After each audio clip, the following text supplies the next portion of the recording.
देखिए यहाँ पर दो तीन चीजें यहाँ पर पहले मैं क्लियर कर दे रहा हूँ। हम लोग जिस चैप्टर को डिस्कस कर रहे हैं, ये चैप्टर हमारे पास क्या है 19 है, और इसमें हम लोग डिस्कस करने वाले हैं वारंट केसेस की और वाई मजिस्ट्रेट ओके ट्रायल। तो मजिस्ट्रेट के द्वारा जो वारंट केस होता है उसके ट्रायल की बात करेंगे। अब यहाँ पर दो चीजें बड़ी क्लियर समझनी है। सबसे पहले यहाँ पर समझना है कि ट्रायल, तो ट्रायल के लिए मैंने आपको बहुत क्लियर कहा था कि ट्रायल का मामला क्या है। तो एक होता है हमारे पास सेशंस ट्रायल, ठीक है, एक होता है सेशंस ट्रायल जो कि सेशन जज की कोर्ट में चलता है। दूसरा होता है जिसको हम बोलते हैं वारंट ट्रायल, दूसरा होता है वारंट ट्रायल। तो ये जो वारंट ट्रायल होता है, ये वारंट ट्रायल जो है बेसिकली कहाँ चलता है, ये मजिस्ट्रेट की कोर्ट में चलता है। लेकिन वारंट ट्रायल में दो चीजें होती हैं, यहाँ पर पहले मैं और शेयर कर देता हूँ। Magistrate, warrant trial by magistrate, इसमें दो चीजें बड़ी क्लियर होती हैं। वारंट ट्रायल में एक मामला आता है जिसमें हम लोग कहते हैं कि cases instituted on the basis of police report. तो यहाँ पर वो चीज लिखी गई है, आप देख सकते हैं, यहाँ से मैं आपको शो करता हूँ। देखिए, cases instituted on the police report, और इसके केस तो यहाँ पर हम लोग लिख सकते हैं cases instituted on a police report. और दूसरा जो मामला बनता है वो बनता है जिसमें हम लोग पुलिस रिपोर्ट की बात नहीं करते हैं। ध्यान से सुनिएगा, यहाँ से केसेस इंस्टीट्यूटेड अदरवाइज देन, तो यहाँ पर कर दीजिए cases instituted otherwise than on police report. तो अगर आप लोग को थोड़ा ध्यान में होगा तो आपको याद होना चाहिए, इसके अलावा एक और ट्रायल होता है जिसको हम लोग बोलते हैं समन्स ट्रायल या समन ट्रायल, और एक और होता है जिसको हम लोग बोलते हैं समरी ट्रायल। तो ट्रायल में तो ये सारी चीजें हम लोग जानते हैं। अब इसके आगे का जो पार्ट है वो जरा समझिए। हम लोग यहाँ पर बात करने वाले हैं वारंट ट्रायल की। वारंट ट्रायल में दो पार्ट हो गया, जिसमें हम लोग बात करेंगे cases instituted on a police report, और दूसरा होता है cases instituted otherwise than on a police report. तो जब भी हम कहते हैं कि cases instituted on a police report, जब भी कहेंगे cases instituted on a police report, फिर से रिपीट कर रहा हूं, cases instituted on a police report. तो अगर कोई केस पुलिस रिपोर्ट पर इंस्टीट्यूट होता है तो ध्यान से सुनिएगा, कहते हैं हम केसेस या cases instituted on a police report. So police report पर अगर केस इंस्टीट्यूट होता है तब, तो पुलिस रिपोर्ट जो टर्म है वो ऑलरेडी डिफाइंड है सेक्शन कहाँ 2R में, और पुलिस रिपोर्ट आती कहां से है, सेक्शन 173 सबसेक्शन 2 सीआरपीसी में आती है। तो अब केस इंस्टीट्यूट पुलिस रिपोर्ट पर होने का मतलब क्या है, केस इंस्टीट्यूट होने का मतलब क्या, what is the meaning of the term cases instituted. तो केसेस इंस्टीट्यूट होने का मतलब होता है कि मजिस्ट्रेट ने, या जो भी कोर्ट है, यहाँ तो हमारे लिए मजिस्ट्रेट है, तो जो भी कोर्ट है यानी मजिस्ट्रेट कोर्ट ने कॉग्निजेंस ले लिया है। So cognizance has been already taken. Cognizance has been already taken. Already taken by the magistrate. ठीक है, by the magistrate. So cognizance जो है मजिस्ट्रेट ने ऑलरेडी ले लिया है, तब की हम बात कर रहे हैं। और अगर मजिस्ट्रेट पुलिस रिपोर्ट पर कॉग्निजेंस ले रहा है तो वो किस सेक्शन के अंदर लेगा, that is section 190 subsection 1 clause number B, इस पर लेगा, section 190 subsection 1 clause number B CrPC, इसमें जाकर के वो कॉग्निजेंस लेता है। क्लियर? अब मामला बड़ा क्लियर है धीरे धीरे।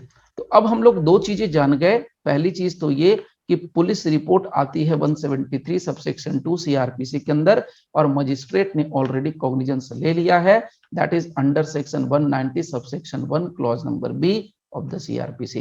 ये दोनों बात क्लियर हो गई। तो अब जब मजिस्ट्रेट ने कॉग्निजेंस ले लिया है, तो कॉग्निजेंस लेने के बाद एक बड़ा इंटरेस्टिंग सा पार्ट आ रहा है हमारे लिए, डिस्चार्ज का। और ये डिस्चार्ज बड़ा ही खतरनाक है और ये बहुत कंफ्यूजिंग है, ये बहुत कंफ्यूजिंग है। कैसे है वो जानना है। डिस्चार्ज का कॉन्सेप्ट दे रहा है, डिस्चार्ज के बारे में बात कर रहा है सेक्शन 239 सीआरपीसी। यानी हम लोग किस डिस्चार्ज की बात कर रहे हैं? डिस्चार्ज भी अलग अलग टाइप का होता है। पहले जरा डिस्चार्ज के बारे में जानिए।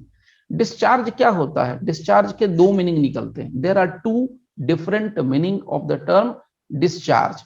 एक मीनिंग जो डिस्चार्ज का निकल करके आता है उसमें हम लोग कहते हैं क्या कि भैया, एक सिंपल लेमैन वाली बात करें तो हम लोग क्या बोलते हैं, अगर कोई बंदा खुदा ना करे उसको बीमारी होगी, हॉस्पिटल चला गया, हॉस्पिटल से क्या बोलते हैं, डॉक्टर अगर ने बोल दिया 2-4 दिन रखने के बाद, तो क्या बोलते हैं, आपके पेशेंट को हम आज डिस्चार्ज कर रहे हैं, आपके पेशेंट को कल डिस्चार्ज कर रहे हैं। तो डिस्चार्ज का मतलब होता है उसको छोड़ देना, मुक्त कर देना, एक तरीके से रिलीज कर देना। जो काम था वो पूरा हो गया, उसके बाद हमने उसको छोड़ दिया, तो दैट इज कॉल्ड डिस्चार्ज। तो general English meaning, general English meaning, इसका मतलब है यहां पर किसी चीज से छोड़ देना, टू गिव अवे, किसी चीज को छोड़ देना। आपने कोई ड्यूटी पूरी कर दी, ड्यूटी के सेंस में आपकी ड्यूटी थी, आपने वो ड्यूटी पूरी कर दी है, उस सेंस में भी डिस्चार्ज शब्द का इस्तेमाल हो रहा है। लेकिन अगर हम लीगल सेंस में बात करें, अगर हम लीगल सेंस में बात करें तब डिस्चार्ज शब्द का मतलब क्या है? अगर हम लीगल सेंस में बात करेंगे तो डिस्चार्ज शब्द का मतलब बड़ा सिंपल होता है। क्या होता है डिस्चार्ज का मतलब? डिस्चार्ज का मतलब होता है कि भैया किसी पर्सन के ऊपर चार्ज है, चार्ज का मतलब उसके ऊपर आरोप है, और हम उस पर्सन को डिस्चार्ज कर रहे हैं, मतलब उसको हम आरोप मुक्त कर रहे हैं। आरोप मुक्त करना यानी उसके ऊपर से लगे हुए आरोप को मुक्त कर देना। तो ये डिस्चार्ज जो है हमें अपने अगर ट्रायल के पॉइंट ऑफ व्यू से देखेंगे तो 3 जगहों पर मेनली दिखने वाला है। कौन कौन से 3 जगहों पर मिलता, अगर उससे भी ज्यादा अगर देखेंगे सिर्फ 2 जगहों पर मिलता है, लेकिन मैं 3 बता रहा हूं आपको। एक तो आपको मिलता है कहां पर? सेशंस ट्रायल में मिलता है। सेशन ट्रायल में हम बात करते हैं तो वहां पर डिस्चार्ज होता है, that is under section 227 of the CrPC. अगर हम इसके बाद अगर सेशंस ट्रायल के अलावा बात करें तो वारंट ट्रायल के मामले में पुलिस केस के ऊपर अगर जो मैटर इंस्टीट्यूट होता है उसमें सेक्शन 239 सीआरपीसी में डिस्चार्ज टर्म का इस्तेमाल होता है। इसके अलावा अगर हम बात करें तो वारंट ट्रायल, पुलिस केस को छोड़ दीजिए, अदर देन पुलिस केस, तो मैं सीधा यहाँ कंप्लेंट केस ले लेता हूं। तो कंप्लेंट केस के मामले में यहाँ पर हमारे लिए 245 टू 45 सीआरपीसी में डिस्चार्ज मामला शुरू होता है, डिस्चार्ज का मामला शुरू हो जाता है। सो डिस्चार्ज कहां कहां है? आपको मिल गया 227 में, डिस्चार्ज मिला 239 में, और डिस्चार्ज मिलता है 245 में। अब अगर आप तीनों डिस्चार्ज को देखोगे ना तो आपके दिमाग की बत्ती पक्का जलने वाली है, जलेगी या तो फ्यूज हो जाएगी, दोनों में से एक ही चीज। लेकिन आप एक बार जरूर सोचने पे मजबूर हो जाओगे कि चल क्या रहा है यहाँ पर। चलिए मैं एक चीज आपको आप शो करता हूं, पहले आपको यहाँ पर थोड़ा सा दिखाता हूँ डिस्चार्ज का डिफरेंस क्या हो सकता है, डिफरेंस, ठीक है। तो चलिए मैं आपको यहाँ पर शो करता हूँ 227 पहले दिखाता हूँ, ध्यान से देखिएगा, और एक पॉइंट आपको पकड़ना है और उसको सीखना है। बहुत ही सिंपल वे में बताने वाला हूँ, एक चुटकी में समझ में आ जाएगा। देखिए यहाँ पर देखिए क्या मामला बना है। 227 में भी आपको मिल रहा है डिस्चार्ज, और 228 में बाद में मिलता है फ्रेमिंग ऑफ चार्ज।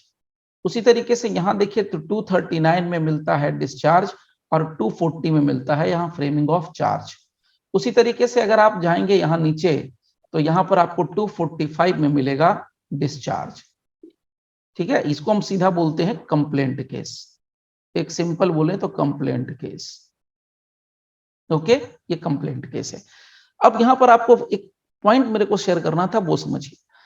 डिस्चार्ज शब्द का मतलब होता है किसी भी पर्सन को आरोप से मुक्त कर देना। तो भैया अगर टेक्निकली देखा जाए तो यहां पर तो हम पहले आरोप मुक्त कर दे रहे हैं, उसके बाद हम चार्ज फ्रेम कर रहे हैं।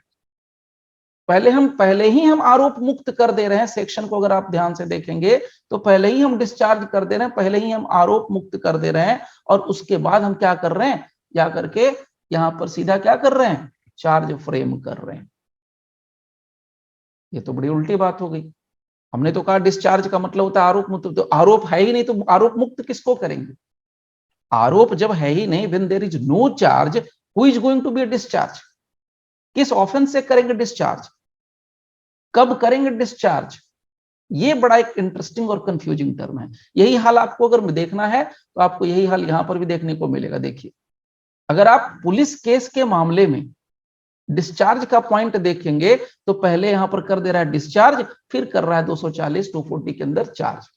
मतलब तुम पहले ही जब डिस्चार्ज कर ही रहे हो तो उसके बाद चार्ज फ्रेम करने का मतलब क्या है? इसका मतलब वही बात हो गई ना कि भाई सीधा सीधा आपने पूरा जो टर्म है ना, टर्मिनोलॉजी, उसी को उल्टा करके रख दिया है।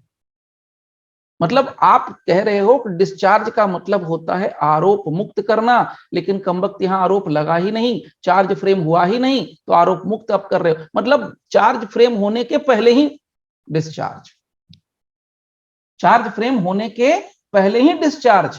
How it is possible? When it is possible? इसे क्वेश्चन पूछा गया इस बार इंटरव्यू। बहुत सारे ऐसे क्वेश्चंस कलेक्शन में आ गए हैं। अभी तक मेरे पास आई थिंक 70 प्लस 74 या 75 क्वेश्चंस आ गए हैं जो इंटरव्यू में पूछे गए, और आंसर बड़े सिंपल हैं, लेकिन आंसर देने का जो तरीका होता है ना, उस तरीके में गड़बड़ करते हैं। इस वजह से बहुत लोगों का सिलेक्शन नहीं भी हुआ है और कुछ लोगों का हुआ भी है। तो वो चीज मैं आपको शेयर करूंगा साथ के साथ, वो तो साथ में चलता रहेगा, लेकिन यहाँ पर मैं आपको पहले ये बता दूं डिस्चार्ज का कॉन्सेप्ट बढ़िया से समझ लेना। कोई डाउट होगा, 1 पॉइंट क्या 0.111% भी होगा तो भी आप पूछ लेना, इसमें डाउट रखना ही नहीं, ठीक है? क्योंकि बहुत इंपॉर्टेंट टॉपिक है। डिस्चार्ज, अक्विटल, रिलीज, ये सब जो टर्म है ना, कंफ्यूज करते ही हैं और कंफ्यूज करेंगे। तो अभी आप अगर क्लियर हो जाओगे तब, तो पहले आप दिमाग में डाल लो कि भाई देखो, चाहे कुछ भी लिखा हो यहां सेक्शन पर, जब तक कि किसी पर्सन के ऊपर आरोप नहीं लगता है तब तक हम उसको आरोप मुक्त नहीं कर सकते हैं। यानी पहले मुझे किसी पर्सन को कहना पड़ेगा कि तुमने चोरी करी, पहले मुझे उस पर्सन के किसी पर्सन को कहना पड़ेगा तुमने मर्डर किया, पहले किसी पर्सन को कहना पड़ेगा तुमने रेप कमिट किया, पहले किसी पर्सन को कहना पड़ेगा तुमने रॉबरी करी, डकैती करी, थेफ्ट किया, ये सब किया। तो पहले मुझे आरोप लगाना ही पड़ेगा, तभी हम किसी को आरोप मुक्त कर सकते हैं। आरोप का पता नहीं, आरोप मुक्त आप पहले कर रहे हो, चार्ज का पता नहीं, डिस्चार्ज आप पहले कर रहे हो। ये बड़ी बड़ी समस्या है, बड़ी वाली समस्या है। ओके, तो सबसे पहले यहां पर समझिए अब पॉइंट क्या है। दो चीजें मैं पहले ही क्लियर कर रहा हूं, माइंड पर आपको कोई ज्यादा प्रेशर डालने की जरूरत है ही नहीं। पहले इसको जरा पढ़िए ध्यान से, ठीक है? लिखने का काम कम करेंगे, समझने का काम ज्यादा करेंगे। ये प्योर हार्डकोर प्रोसीजरल पार्ट है, हार्डकोर प्रोसीजरल, और यही आपको चलने वाला है। सेशन ट्रायल, वारंट ट्रायल, ये पूछेंगे इंटरव्यू में, तो रगड़ के पूछते हैं। और विद सेक्शन बताए, विद सब सेक्शन बताए, क्लॉज बताए, तो ही नंबर मिलता है बढ़िया वाला, अदरवाइज नहीं। इतना कंपटीशन टफ है। Let's see, if upon considering the police report and the documents sent with it under section 173 and making such examination, if any of the accused as the magistrate thinks necessary, and after giving the prosecution and the accused an opportunity of being heard, the magistrate considers the charge against the accused to be groundless. मतलब इतना कांड कर लो, इतना काम कर लो, इतने कर्म कर लो, उसके बाद मजिस्ट्रेट साहब कहेंगे कि भैया charge against the accused to be groundless. तो चार्ज तो फ्रेम हुआ ही नहीं, तो चार्ज ग्राउंडलेस कैसे हो गया? When we have not framed the charge, अरे भाई स्टेप बाय स्टेप चलिए, मैं आपको याद दिलाता हूं पीछे की कहानी। सबसे पहले क्या होता है? एफआईआर रजिस्टर होता है, एफआईआर के बाद इन्वेस्टिगेशन होता है, इन्वेस्टिगेशन के बाद पुलिस रिपोर्ट पहुंचती है, पुलिस रिपोर्ट के बाद कॉग्निजेंस होता है, और कॉग्निजेंस के बाद क्या होता है? कॉग्निजेंस के बाद जो प्रोसेस होता है वो है सेक्शन 204 सीआरपीसी। प्रोसेस जारी होता है, सम्मन केस में सम्मन जाएगा, वारंट केस में वारंट जाएगा। तो 204 204 हो गया, 204 इशू ऑफ प्रोसेस, प्रोसेस जारी होगा। मजिस्ट्रेट साहब जो होते हैं अपना ओपिनियन बनाते बैठते हैं, whether there is a prima facie case against the accused person और not, because now the magistrate has the police report on his table. Magistrate साहब के पास पुलिस रिपोर्ट की कॉपी बड़ी जबरदस्त सी पड़ी होती है, उसी के बेस पर उनको एक ना अपना ओपिनियन फॉर्म करना है, और ये ओपिनियन फॉर्म ये करना है कि भाई सचमुच में यहां पर कोई मामला बन रहा है या नहीं बन रहा है, क्रिस्टल क्लियर। तो याद रखिएगा कि यहां पर जो टर्म चार्ज आपको मिल रहा है ना, इस चार्ज का मतलब फॉर्मल चार्ज से नहीं है। Let me tell you frankly, let me remind you clearly, अक्सर 98% लोग या 90% लोग कंफ्यूज करते हैं, ज्यादा बोल दिया तो कम कर लें, 90% लोग कंफ्यूज लेकिन करते ही करते हैं। चार्ज शब्द का मतलब यहां फॉर्मल चार्ज से नहीं है। चार्ज शब्द का मतलब यहां पर सीधे सीधे तौर पर सिंपल एक्यूजेशन से है। और सिंपल एक्यूजेशन कहां पर आता है? सिंपल एक्यूजेशन आता है आपके पुलिस की रिपोर्ट में। पुलिस की रिपोर्ट में पुलिस कहती है कि भाई हमारे पास इतने पर्याप्त साक्ष्य मौजूद हैं, इतने सारे एविडेंसेज मौजूद हैं कि हमें लगता है कि इनके खिलाफ मामला कोर्ट में चलाया जा सकता है। So this case is fit for sent up for trial, sent up for trial, sent up for trial, sent up for trial. इसके खिलाफ मामला बनाया जा सकता है, चलाया जा सकता है। ये जो लिख करके पुलिस वाले अपनी चार्जशीट में देते हैं ना, फाइनल फॉर्म में जो देते हैं ना, इसको आप कहो चार्ज। ये है यहां पर चार्ज। ये वो चार्ज नहीं है जो मजिस्ट्रेट साहब अपनी कोर्ट में बना देते हैं, जो हम लोग चार्ज लास्ट टाइम पर पढ़े थे छुट्टी के पहले।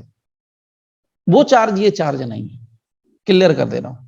इस चार्ज शब्द का उस चार्ज से लेना देना नहीं है, यानी फॉर्मल चार्ज नहीं है। सो चार्ज यहां पर जो है, charge under section 239 CrPC is not equivalent to the formal charge. Formal charge made by magistrate, और जो बाय मैजिस्ट्रेट होता है वो यहां पर ये नहीं होने वाला। एकदम क्रिस्टल क्लियर दिमाग में आपको डिस्चार्ज इस तरीके से बता देना है कि दिमाग में डिस्चार्ज का कॉन्सेप्ट, क्योंकि अच्छे अच्छे पढ़े लिखे लोग भी गड़बड़ कर रहे हैं। ये जो एडीजे वाले हैं चाहे सीजे वाले हैं वो भी गड़बड़ करते हैं, और कैसे गड़बड़ करते हैं वो मैं आपको अभी शेयर करने वाला हूं। सो डोंट वरी, ठीक है। तो यहां पर ये क्लियर कर दिया आपको चार्ज का। अब आइए जरा पहले एक और इंटरेस्टिंग पॉइंट जरा समझिए। तो हम लोग अभी डिस्चार्ज के कॉन्सेप्ट को जब समझेंगे, और डिस्चार्ज के कॉन्सेप्ट को हम समझेंगे किसमें? वारंट ट्रायल के कॉन्सेप्ट से। और वारंट ट्रायल में हम लोग किसको देख रहे हैं? पुलिस केस का मामला। पुलिस केस, तो पुलिस केस का मामला जैसे ही बोला, इसमें दो चीजें ऑटोमेटिक दिमाग में डाल लेना है। 173 subsection 2, 190 subsection 1 clause number B, ये एकदम दिमाग में डाल लीजिए, साथ में एकदम रख लीजिए। और ज्यादा दिमाग ज्यादा चलाना है तो इसके साथ 2R को भी पढ़ लीजिए, पुलिस रिपोर्ट, तो वो भी रख सकते हैं आप, कोई दिक्कत नहीं है। Extra information. Now coming to the point. तो सबसे पहले हम लोग अब यहाँ पर बात करते हैं कि भाई डिस्चार्ज के मामले में क्या करना है। ध्यान सुनिएगा, फिर से रिपीट कर रहा हूं, डिस्चार्ज के मामले में मजिस्ट्रेट क्या करेगा। तो हमारा पॉइंट क्या है, हमारा क्वेश्चन क्या है? हमारा क्वेश्चन ये है कि अगर कोई केस, मैं रिपीट कर रहा हूं बहुत स्लो मोड में, ध्यान से सुन के सिर्फ याद कर लेना है। अगर किसी केस में, वो केस जो कि पुलिस केस है, वो केस जो पुलिस रिपोर्ट पर इंस्टीट्यूट हुई है, उस केस में अगर मजिस्ट्रेट किसी अक्यूज्ड पर्सन को डिस्चार्ज करना चाहे, या एडवोकेट साहब उसको डिस्चार्ज करवाना चाहें, तो तरीका क्या है? What is the process? What is the process? What is the procedure for discharging an accused person in a police case? Simple अगर मामले में कहूं तो वारंट ट्रायल बाय मजिस्ट्रेट के केस में अक्यूज्ड को डिस्चार्ज करने का प्रोसेस या मेथड क्या है, वो ही जानना है। तो हमें क्या जानना है? डिस्चार्ज करने का मेथड, डिस्चार्ज करने का मेथड, डिस्चार्ज करने का प्रोसीजर। किससे जानना है? कौन करेगा डिस्चार्ज करने का मेथड और प्रोसीजर? Bye magistrate. किस केस में? सो मैजिस्ट्रेट इन वारंट ट्रायल। वारंट ट्रायल कहां आया? इनिशिएटेड बाय और इंस्टीट्यूटेड ऑन पुलिस केस। तो मैं यहां शॉर्ट में लिख दे रहा हूं पुलिस केस। क्लियर समझिए, केस तीन अलग है, एक पुलिस केस है, एक कंप्लेंट केस है। इस बार एक बड़ा इंटरेस्टिंग सा क्वेश्चन पूछा गया, इंटरव्यू में पूछा गया था कि कंप्लेंट और प्राइवेट कंप्लेंट में क्या फर्क है। कंप्लेंट और प्राइवेट कंप्लेंट में क्या फर्क है? अक्सर लोग कंफ्यूज, आई डोंट नो आप में से सब लोगों को पता होगा कंप्लेंट और प्राइवेट कंप्लेंट में क्या फर्क है। एनीबॉडी? ये दोनों सेम है? क्या लगता है, सोच के बताइए जल्दी से। ये सब पुरानी बातें हैं, कंप्लेंट और private complaint. Sorry, no idea. Complaint और private complaint, no idea.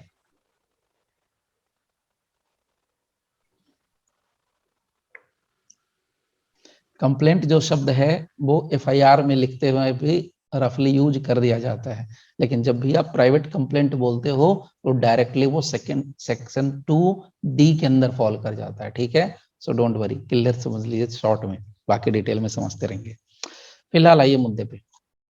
Okay, तो अब हम लोग जानेंगे या दिमाग में फिक्स कर लीजिए कि मजिस्ट्रेट अगर किसी पर्सन को, अक्यूज पर्सन को अगर क्या करना चाहे, डिस्चार्ज करना चाहे तो क्या करना पड़ेगा। तो सबसे पहले समझिए क्या तरीका है, क्या करना पड़ता है।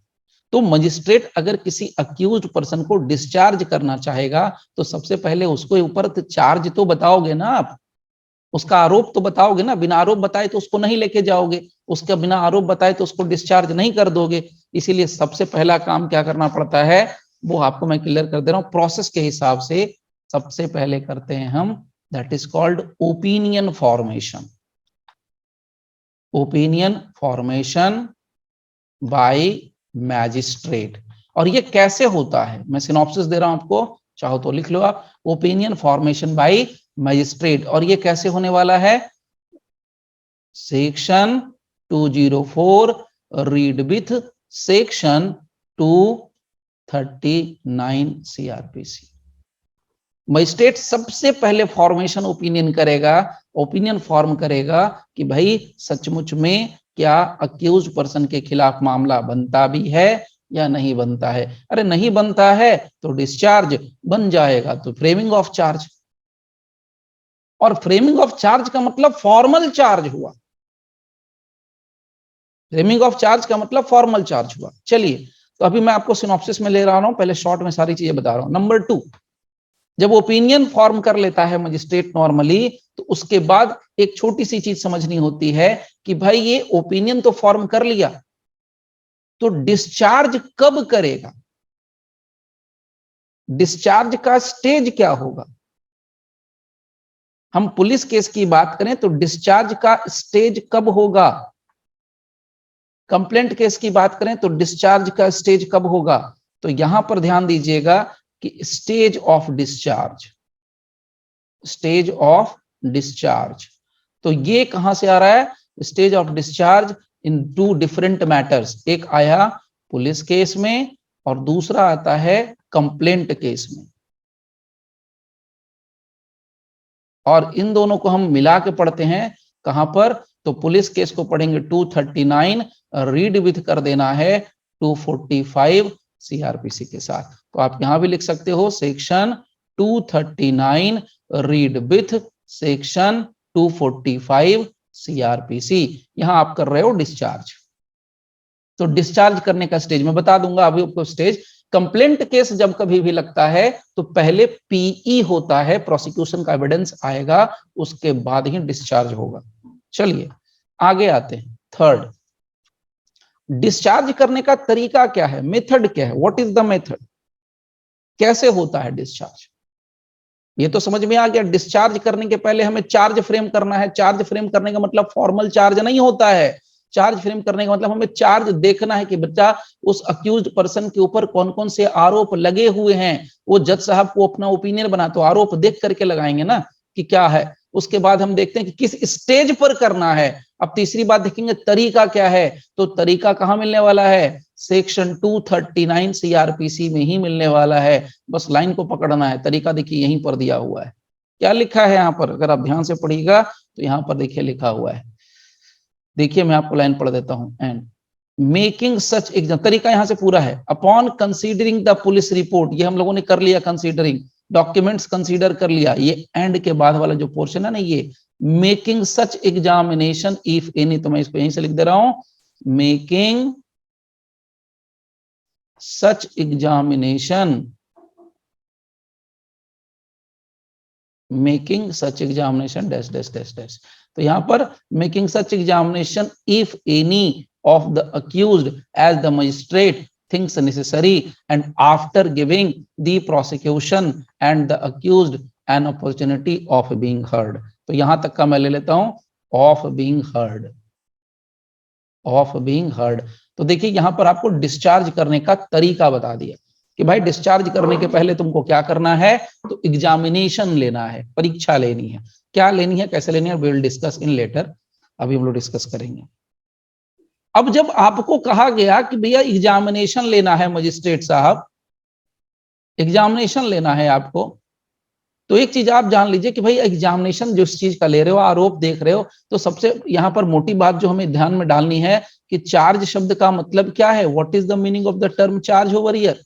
मीनिंग ऑफ चार्ज, या आप ऐसे लिख सकते हैं meaning of charge, meaning of charge under section 239 of the CrPC. Okay, अब आइए चार्ज का जब हम मीनिंग जान चुके हैं तो एक चीज और जान लीजिए साथ के साथ कि डिस्चार्ज करने का जो तरीका होता है उसमें हम लोग जो ये पॉइंट रख रहे हैं उसी में चार्ज के बारे में जान रहे हैं। तो यहां पर दो चीजें आती हैं। पहली बात आती है जब आप पढ़ोगे इसमें, तो यहाँ पर मेंशन किया गया, मैं अभी आगे बताऊंगा आपको, यहाँ पर दो बातें बड़ी क्लियर मेंशन की गई हैं। सबसे पहले कहा गया है कि जो मजिस्ट्रेट होगा वो क्या करेगा, रिकॉर्ड हिज रीजन्स। अगर डिस्चार्ज कर रहा है तो डिस्चार्ज करने का तरीका कहता है, फिर से रिपीट कर रहा हूं, अगर किसी अक्यूज्ड पर्सन को डिस्चार्ज कर रहा है तो डिस्चार्ज करने का तरीका यह है कि वो रीजन रिकॉर्ड करेगा, रिकॉर्ड हिज रीजन्स। नंबर 6, अब ये record his reasons for so doing, यहां पूरा लिखा है सेक्शन के अंदर, तो मैं वहीं से लिख दे रहा हूं। नेक्स्ट, उसके बाद अब रीजन तो रिकॉर्ड कर लेगा, उसके अलावा क्या करेगा, कंसीडर, कि भैया दूसरा चीज देखना है इसको क्या, कि अगर जो कुछ भी चार्ज है वो चार्ज इज ग्राउंडलेस, तो यहां पर लिख दीजिए ये charge was groundless, groundless, charge was groundless. Now next point समझिए, अगर हम यहां पर रीजन फॉर डिस्चार्ज समझ लें, रीजन फॉर डिस्चार्ज, दो चीजें हुई ना, आपको रीजन फॉर डिस्चार्ज लिखना है, आपको बताना है कि चार्ज ग्राउंडलेस था, तो हमें यहां पर दोनों चीजों को थोड़ा मेंशन करना पड़ेगा। Reason for discharge, reason for discharge, क्यों हम किसी को डिस्चार्ज कर रहे हैं, मैं कुछ आपको एग्जांपल दूंगा यहां पर रीजन फॉर डिस्चार्ज का, किस ग्राउंड पर आप करोगे वो भी मैं बताने वाला हूं, यानी ग्राउंड। तो ग्राउंड क्या है, यहां पर कहते हैं ना कि चार्ज वाज ग्राउंडलेस, तो ग्राउंडलेस का मतलब क्या होगा और ग्राउंड क्या होगा वो ही बताएंगे। Groundless meaning, groundless meaning of groundless under section 239 सब इसी के अंदर आएगा।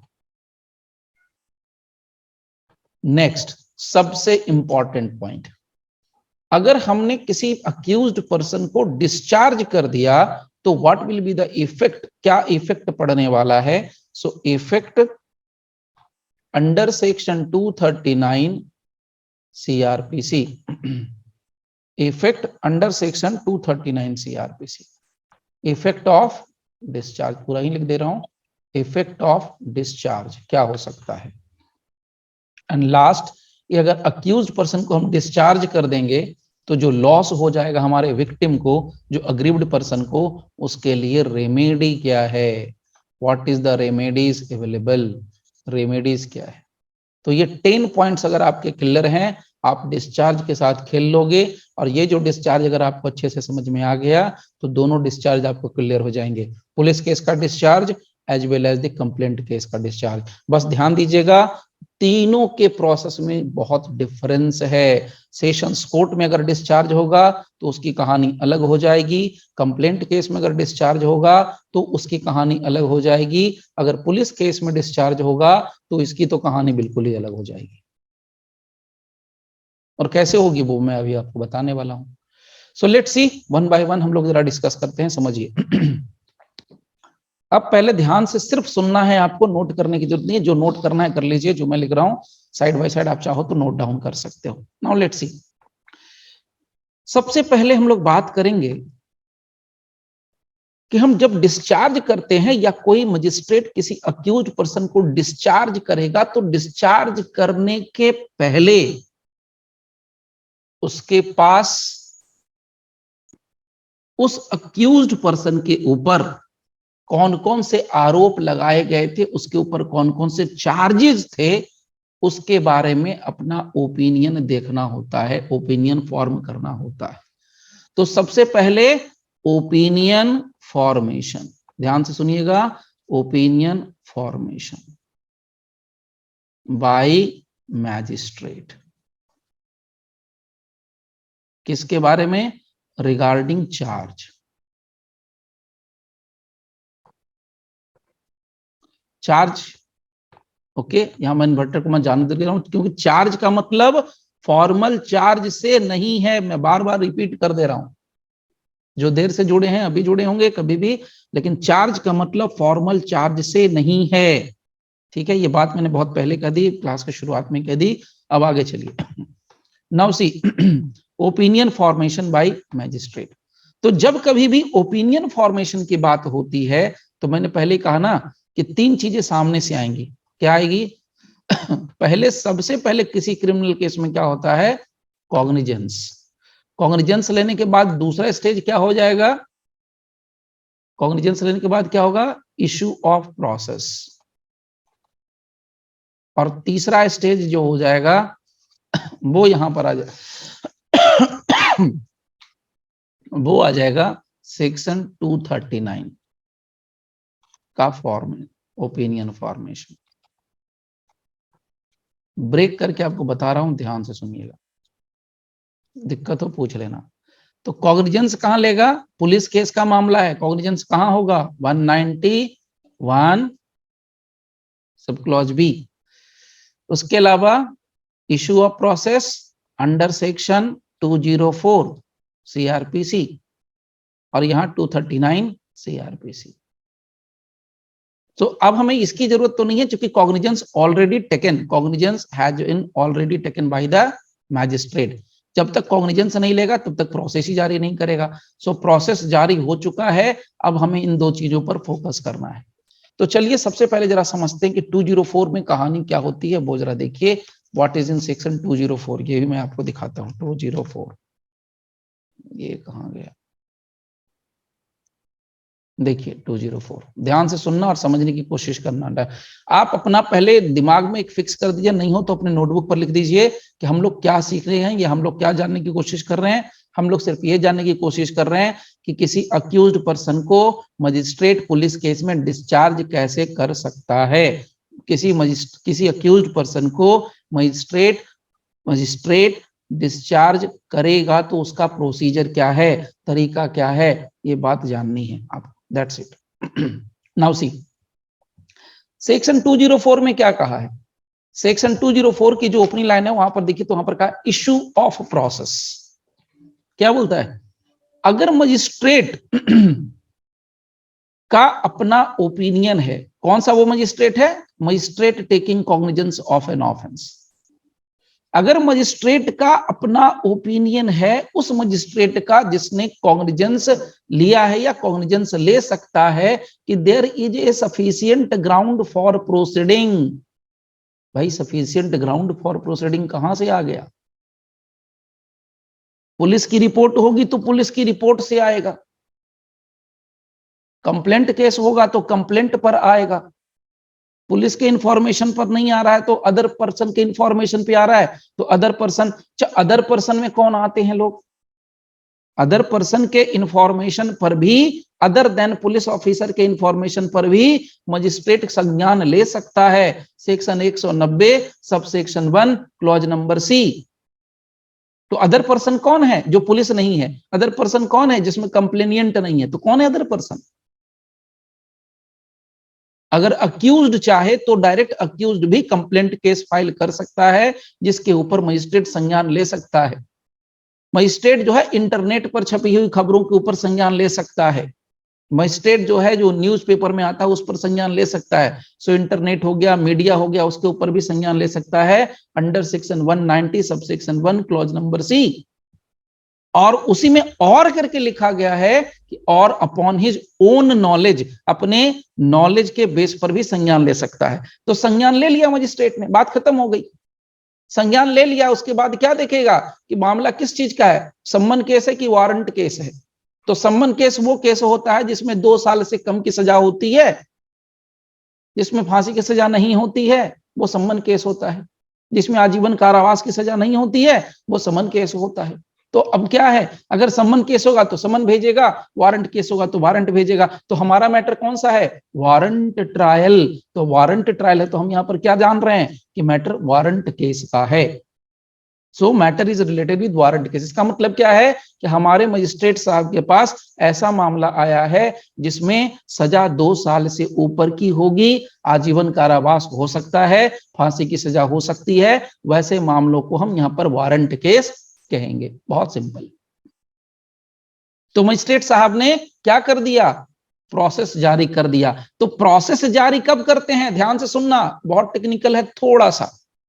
प्रोसेस जारी कब करते हैं, जब मजिस्ट्रेट साहब को लगता है कि there is a sufficient ground for proceeding, there is a sufficient ground for proceeding, there is a sufficient ground for proceeding. So magistrate साहब को जब लगा कि there is a sufficient ground for proceeding, तो मजिस्ट्रेट साहब ने proceeding जारी कर दी। वारंट केस में वारंट भेज दिया, समन केस में समन भेज दिया। तो इसका मतलब क्या है, मजिस्ट्रेट साहब को पता चल गया, उन्होंने अपना ओपिनियन फॉर्म कर लिया।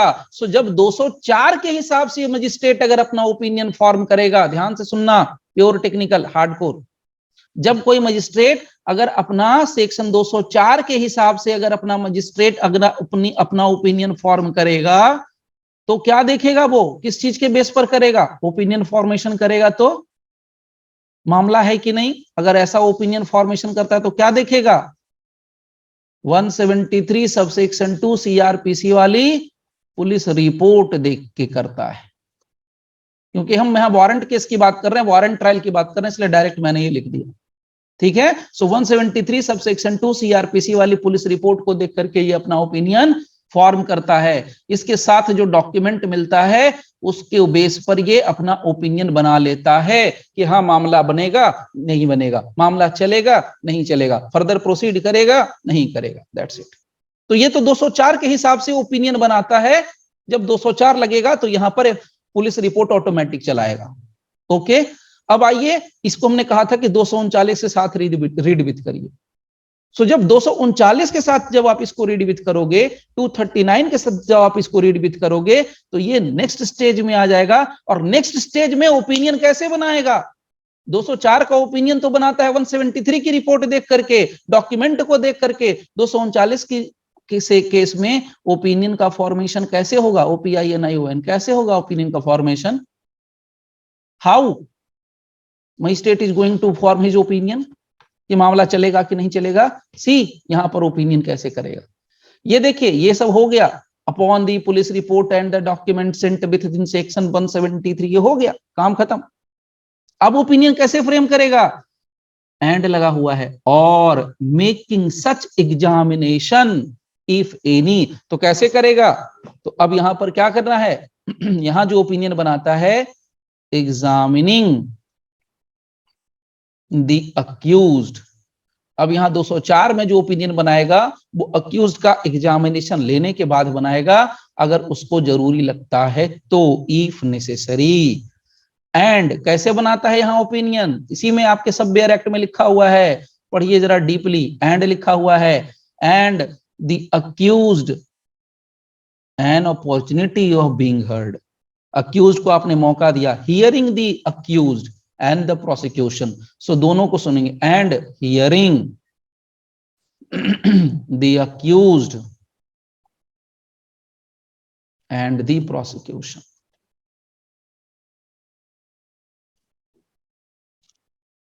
दो 204 को 239 के साथ रीड विद कर रहे हैं, 2404 239 रीड विद कर रहे हैं।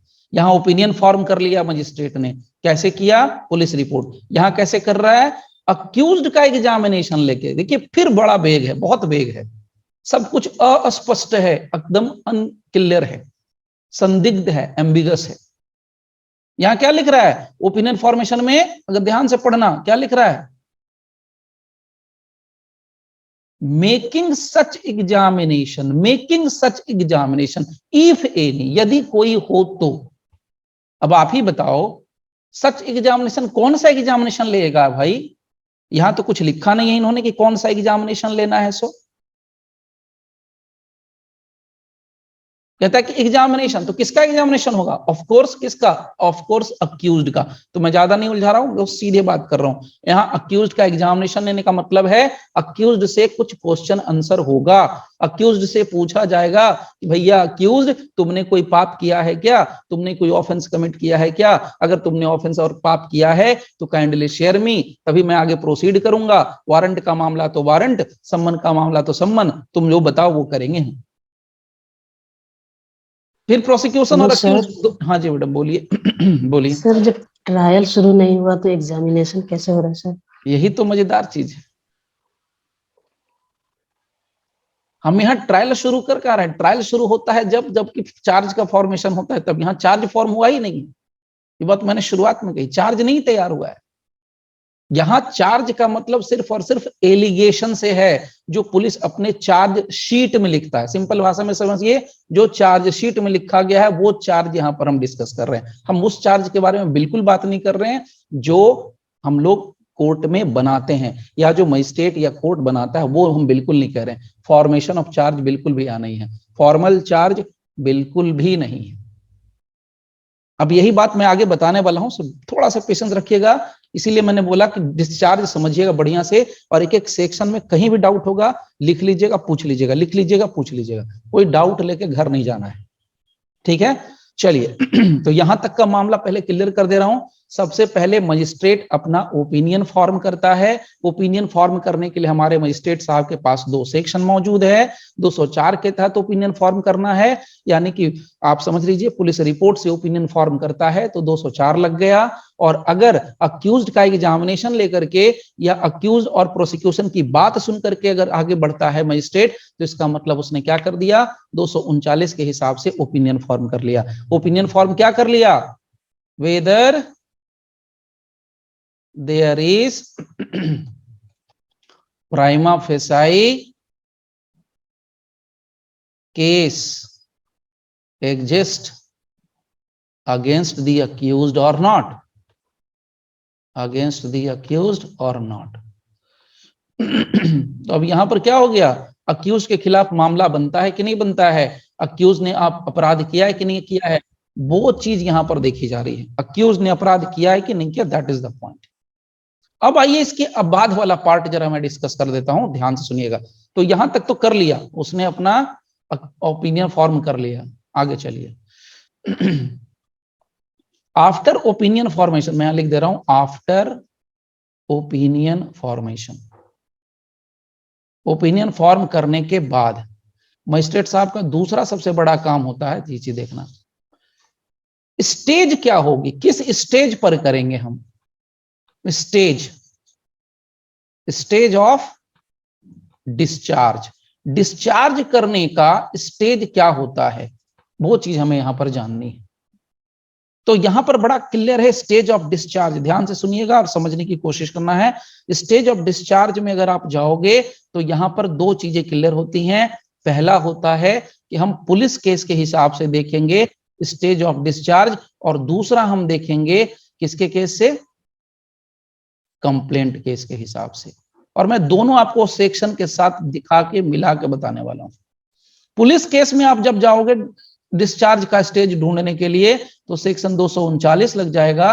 कंप्लेंट केस में आप जाओगे तो सेक्शन 245 लग जाएगा, सेक्शन 245 239। तो अब मैं आपको पहले फर्क समझता हूं, समझे शेयर करता हूं, वो क्या है। पुलिस केस में जब आप डिस्चार्ज की बात करते हो, फिर से रिपीट कर रहा हूं, police case police case police case police case, police case में जब आप डिस्चार्ज की बात करते हो तो आपके पास मजिस्ट्रेट है, और मजिस्ट्रेट को ये पावर है कि सिर्फ और सिर्फ पुलिस की रिपोर्ट, पुलिस के जो दिए हुए डॉक्यूमेंट हैं, एग्जामिनेशन जो अक्यूज्ड का होता है, उसके बेस पर मजिस्ट्रेट जो है डिसाइड कर लेगा कि डिस्चार्ज करना है कि नहीं करना है। It means there is no formal evidence is going on, there is no formal framing of charge is going on. So कहने का मतलब क्या है? पुलिस केस के मामले में, पुलिस केस के मामले में नो फॉर्मल चार्ज फ्रेमिंग, कोई फॉर्मल नॉर्मल चार्ज फ्रेमिंग नहीं होता है। No PE, no prosecution evidence, ये सब नहीं होता है। इससे पहले ही क्या हो जाएगा, डिस्चार्ज हो जाएगा। फॉर्मल चार्ज नहीं होगा, प्रोसिक्यूशन का एविडेंस नहीं आएगा, लेकिन ठीक उल्टा हो जाता है कंप्लेंट केस के मामले में, जहां पहले पीई होता है और उसके बाद डिस्चार्ज होता है। अब मैं ये क्यों कह पा रहा हूं, अब जरा ध्यान से देखिएगा, यहां पर मैं आपको दिखा देता हूं। देखिए ये लाइन को जरा फोकस कीजिए, गौर कीजिए और यहीं पर पकड़िए, यहां तक जो आपको मैं शो कर रहा हूं, जस्ट ए सेकंड में मार्क भी कर दे रहा हूं, यहां से इधर की बात कर रहा हूं, ठीक है, ये यहां से यहां तक की, इधर छोड़ दिया जो व्हाइट है उसकी बात हम लोग कर रहे हैं। यहां पर क्या कह रहा है, the magistrate considers the charge against the accused to be groundless.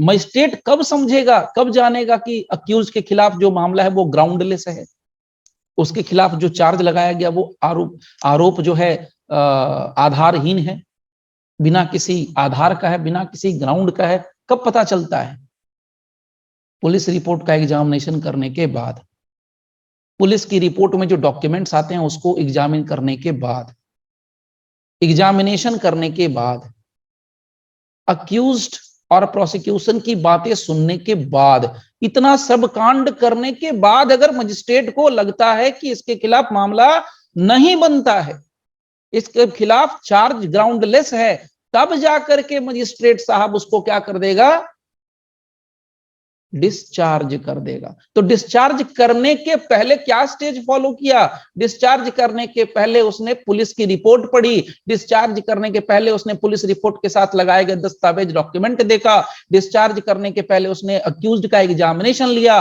Discharge करने के पहले उसने प्रोसिक्यूशन की हियरिंग करी, डिस्चार्ज करने के पहले उसने अक्यूज्ड की भी बात सुनी, उसकी भी हियरिंग करी, इतना कुछ किया। लेकिन ध्यान देना, यहां एविडेंस नहीं लिया, रिमेंबर, यहां एविडेंस नहीं लिया, यहां एविडेंस फॉर्मली नहीं आता है, यहां पर चार्ज फ्रेम नहीं होता है। So before framing of the charge, before any prosecution evidence has been produced,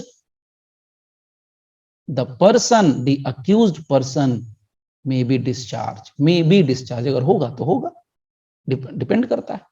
तो यहां पर स्टेज क्या है, ये सब होने के पहले होता है। लेकिन अगर आपको यही चीज मैं आपको बताऊं, 245 में जाके देखिए, तो यहां देखिए ये कंप्लेंट केस का मामला है, देखिए क्या बोल रहा है, इफ अपॉन, यहां की लाइन जरा शुरुआत से पढ़ियो, आप देखो क्या कह रहा है, if upon taking all the evidence, फिर से रिपीट कर रहा हूं, इफ यदि, अपॉन हो जाने के बाद, upon taking all the evidence, तो सारे एविडेंस ले लिए हमने भाई, मतलब सारा एविडेंस आ गया, और कौन सा बोल रहा है, रेफर्ड टू इन सेक्शन 244, सो 244 के अंदर जो एविडेंस था वो सारा एविडेंस ले लिया। तो 244 में एविडेंस किसका आता है, लेट्स सी ना, आ गया प्रोसिक्यूशन का एविडेंस, 244 में 244 सीआरपीसी में प्रोसिक्यूशन का एविडेंस आता है। इसका मतलब यह है कि पहले प्रोसिक्यूशन का एविडेंस आएगा, प्रोसिक्यूशन का एविडेंस आने के बाद, फिर से रिपीट कर रहा हूं, प्रोसिक्यूशन का एविडेंस आने के बाद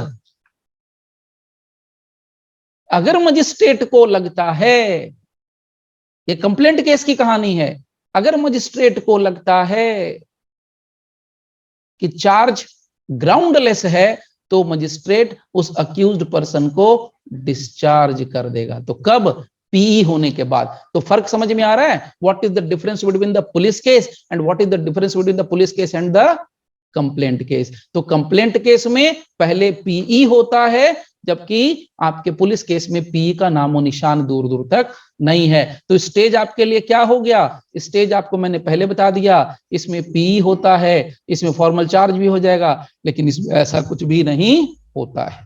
तो स्टेज आपको क्लियर कर दिया। सो आप यहां लिख सकते हो एक लाइन में, इन कंप्लेंट केसेस, देखिए डिस्चार्ज करना क्या मजेदार चीज होता है, इन कंप्लेंट केसेस डिस्चार्ज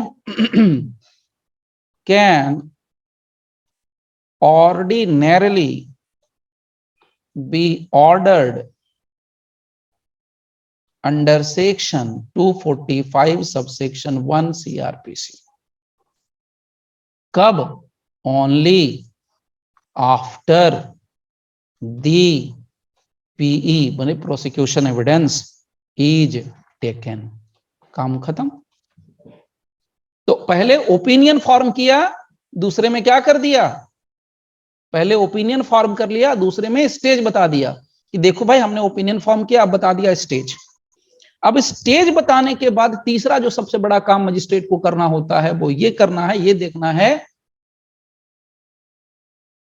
कि भाई 239 के हिसाब से मुझे करना क्या है, what I have to do, what I have to follow according to section 239 CRPC। 239 के हिसाब से मुझे करना क्या है। तो चलिए जरा 239 देखिए क्या करना है मजिस्ट्रेट को, वो देखिए बड़ा क्लियर है। ये जो ग्रीन मार्क आपको दिख रहा है, ग्रीन मार्किंग किया हुआ, यही करना है मजिस्ट्रेट को। तो क्या करना है आप देख सकते हैं, यहां से मैंने पहले बता दिया था, ये तो 173 वाली बात खत्म ही हो गई। मेकिंग में यहाँ थोड़ा कलर चेंज कर दे रहा हूँ, रेड ले लेता हूँ, देखिए मेकिंग सच एग्जामिनेशन। तो अब मजिस्ट्रेट को क्या करना है, अब मजिस्ट्रेट को एग्जामिनेशन करना है।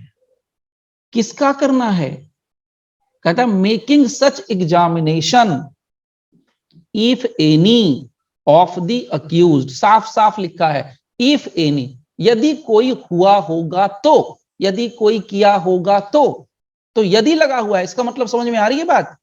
मजिस्ट्रेट का डिस्क्रेशनरी पावर है, ध्यान से सुनिएगा, बहुत मजेदार चीज बता रहा हूं, हार्डकोर टेक्निकल बात बता रहा हूं। अगर आप मजिस्ट्रेट होंगे तो कंफ्यूज हो जाएंगे कि करें क्या, अगर फर्स्ट टाइम मजिस्ट्रेट रहेंगे तो, नई नई ज्वाइनिंग होगी तो पक्का कंफ्यूज करेंगे, मैं 200% विथ गारंटी बता रहा हूं। अगर आपका कंसेप्ट क्लियर नहीं है तो आप समझिए अपने आप को, you are a practically magistrate, you are holding a position, you are a magistrate. चाहे वो सीएमएम हो, सीजीएम हो, वॉट एवर इट में भी, उससे मतलब नहीं है, लेकिन आप समझिए कि आप हैं। उसके बाद सीन क्या बन रहा है, आपको ये 239 पावर दे रहा है। एग्जामिनेशन ले लो, किसका एग्जामिनेशन ले लो, अक्यूज्ड का ले लो। कहता इफ एनी, अब आप confuse, totally confuse, total confusion है भाई। आप मजिस्ट्रेट हैं, एग्जामिनेशन लेना है अक्यूज्ड का, तो कौन से सेक्शन में लेना है, किस बात का एग्जामिनेशन लेना है भाई, किस सेक्शन के अंदर आपको दिया गया है एग्जामिनेशन करने का पावर।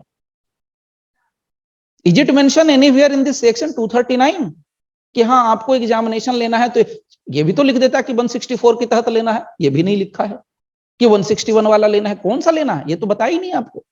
चलिए 161 तो लगेगा ही नहीं आपके ऊपर। It is nowhere mention under which section, under which section you have to examine your accused person before discharging him. Nothing has been mentioned by the CRPC. Then what to do? क्या करना चाहिए हमें? Making such examination if any of the accused as the magistrate thinks necessary. अगर magistrate को उचित लगता है तो अक्यूज्ड का एग्जामिनेशन, भैया मजिस्ट्रेट को उचित लग रहा है, मजिस्ट्रेट को खुजली हो रही है, मुझे एग्जामिनेशन लेना है, लेकिन किस सेक्शन के अंदर लेना ये पता ही नहीं चल पा रहा है। अच्छा एग्जामिनेशन लेना है इसका, लेकिन कहता एंड आगे कहता and after giving the prosecution, after बाद में, आफ्टर गिविंग द प्रोसिक्यूशन, तो पहले प्रोसिक्यूशन को और अक्यूज्ड पर्सन को अपॉर्चुनिटी दो, उसकी बात सुन लो।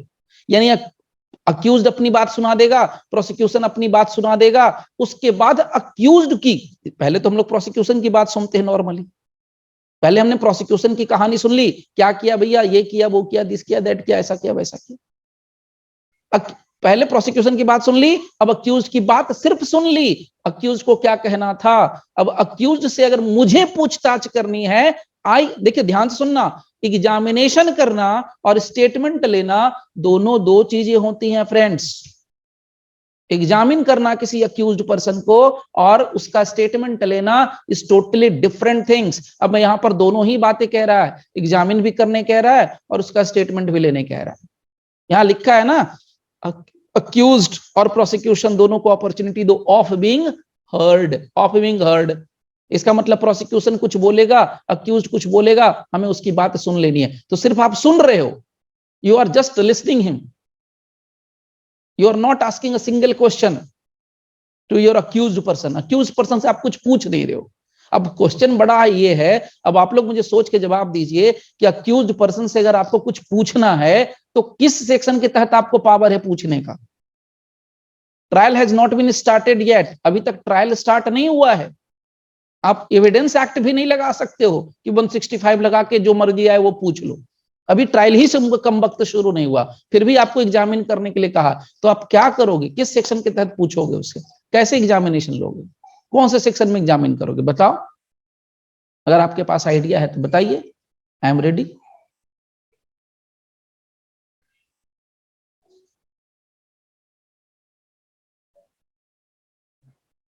उसका आंसर है, दिखाता हूं मैं आपको। देखिए, इसका मैं एक और डुप्लीकेट पहले बना लेता हूं, फिर आपको दिखाता हूं। देखिए,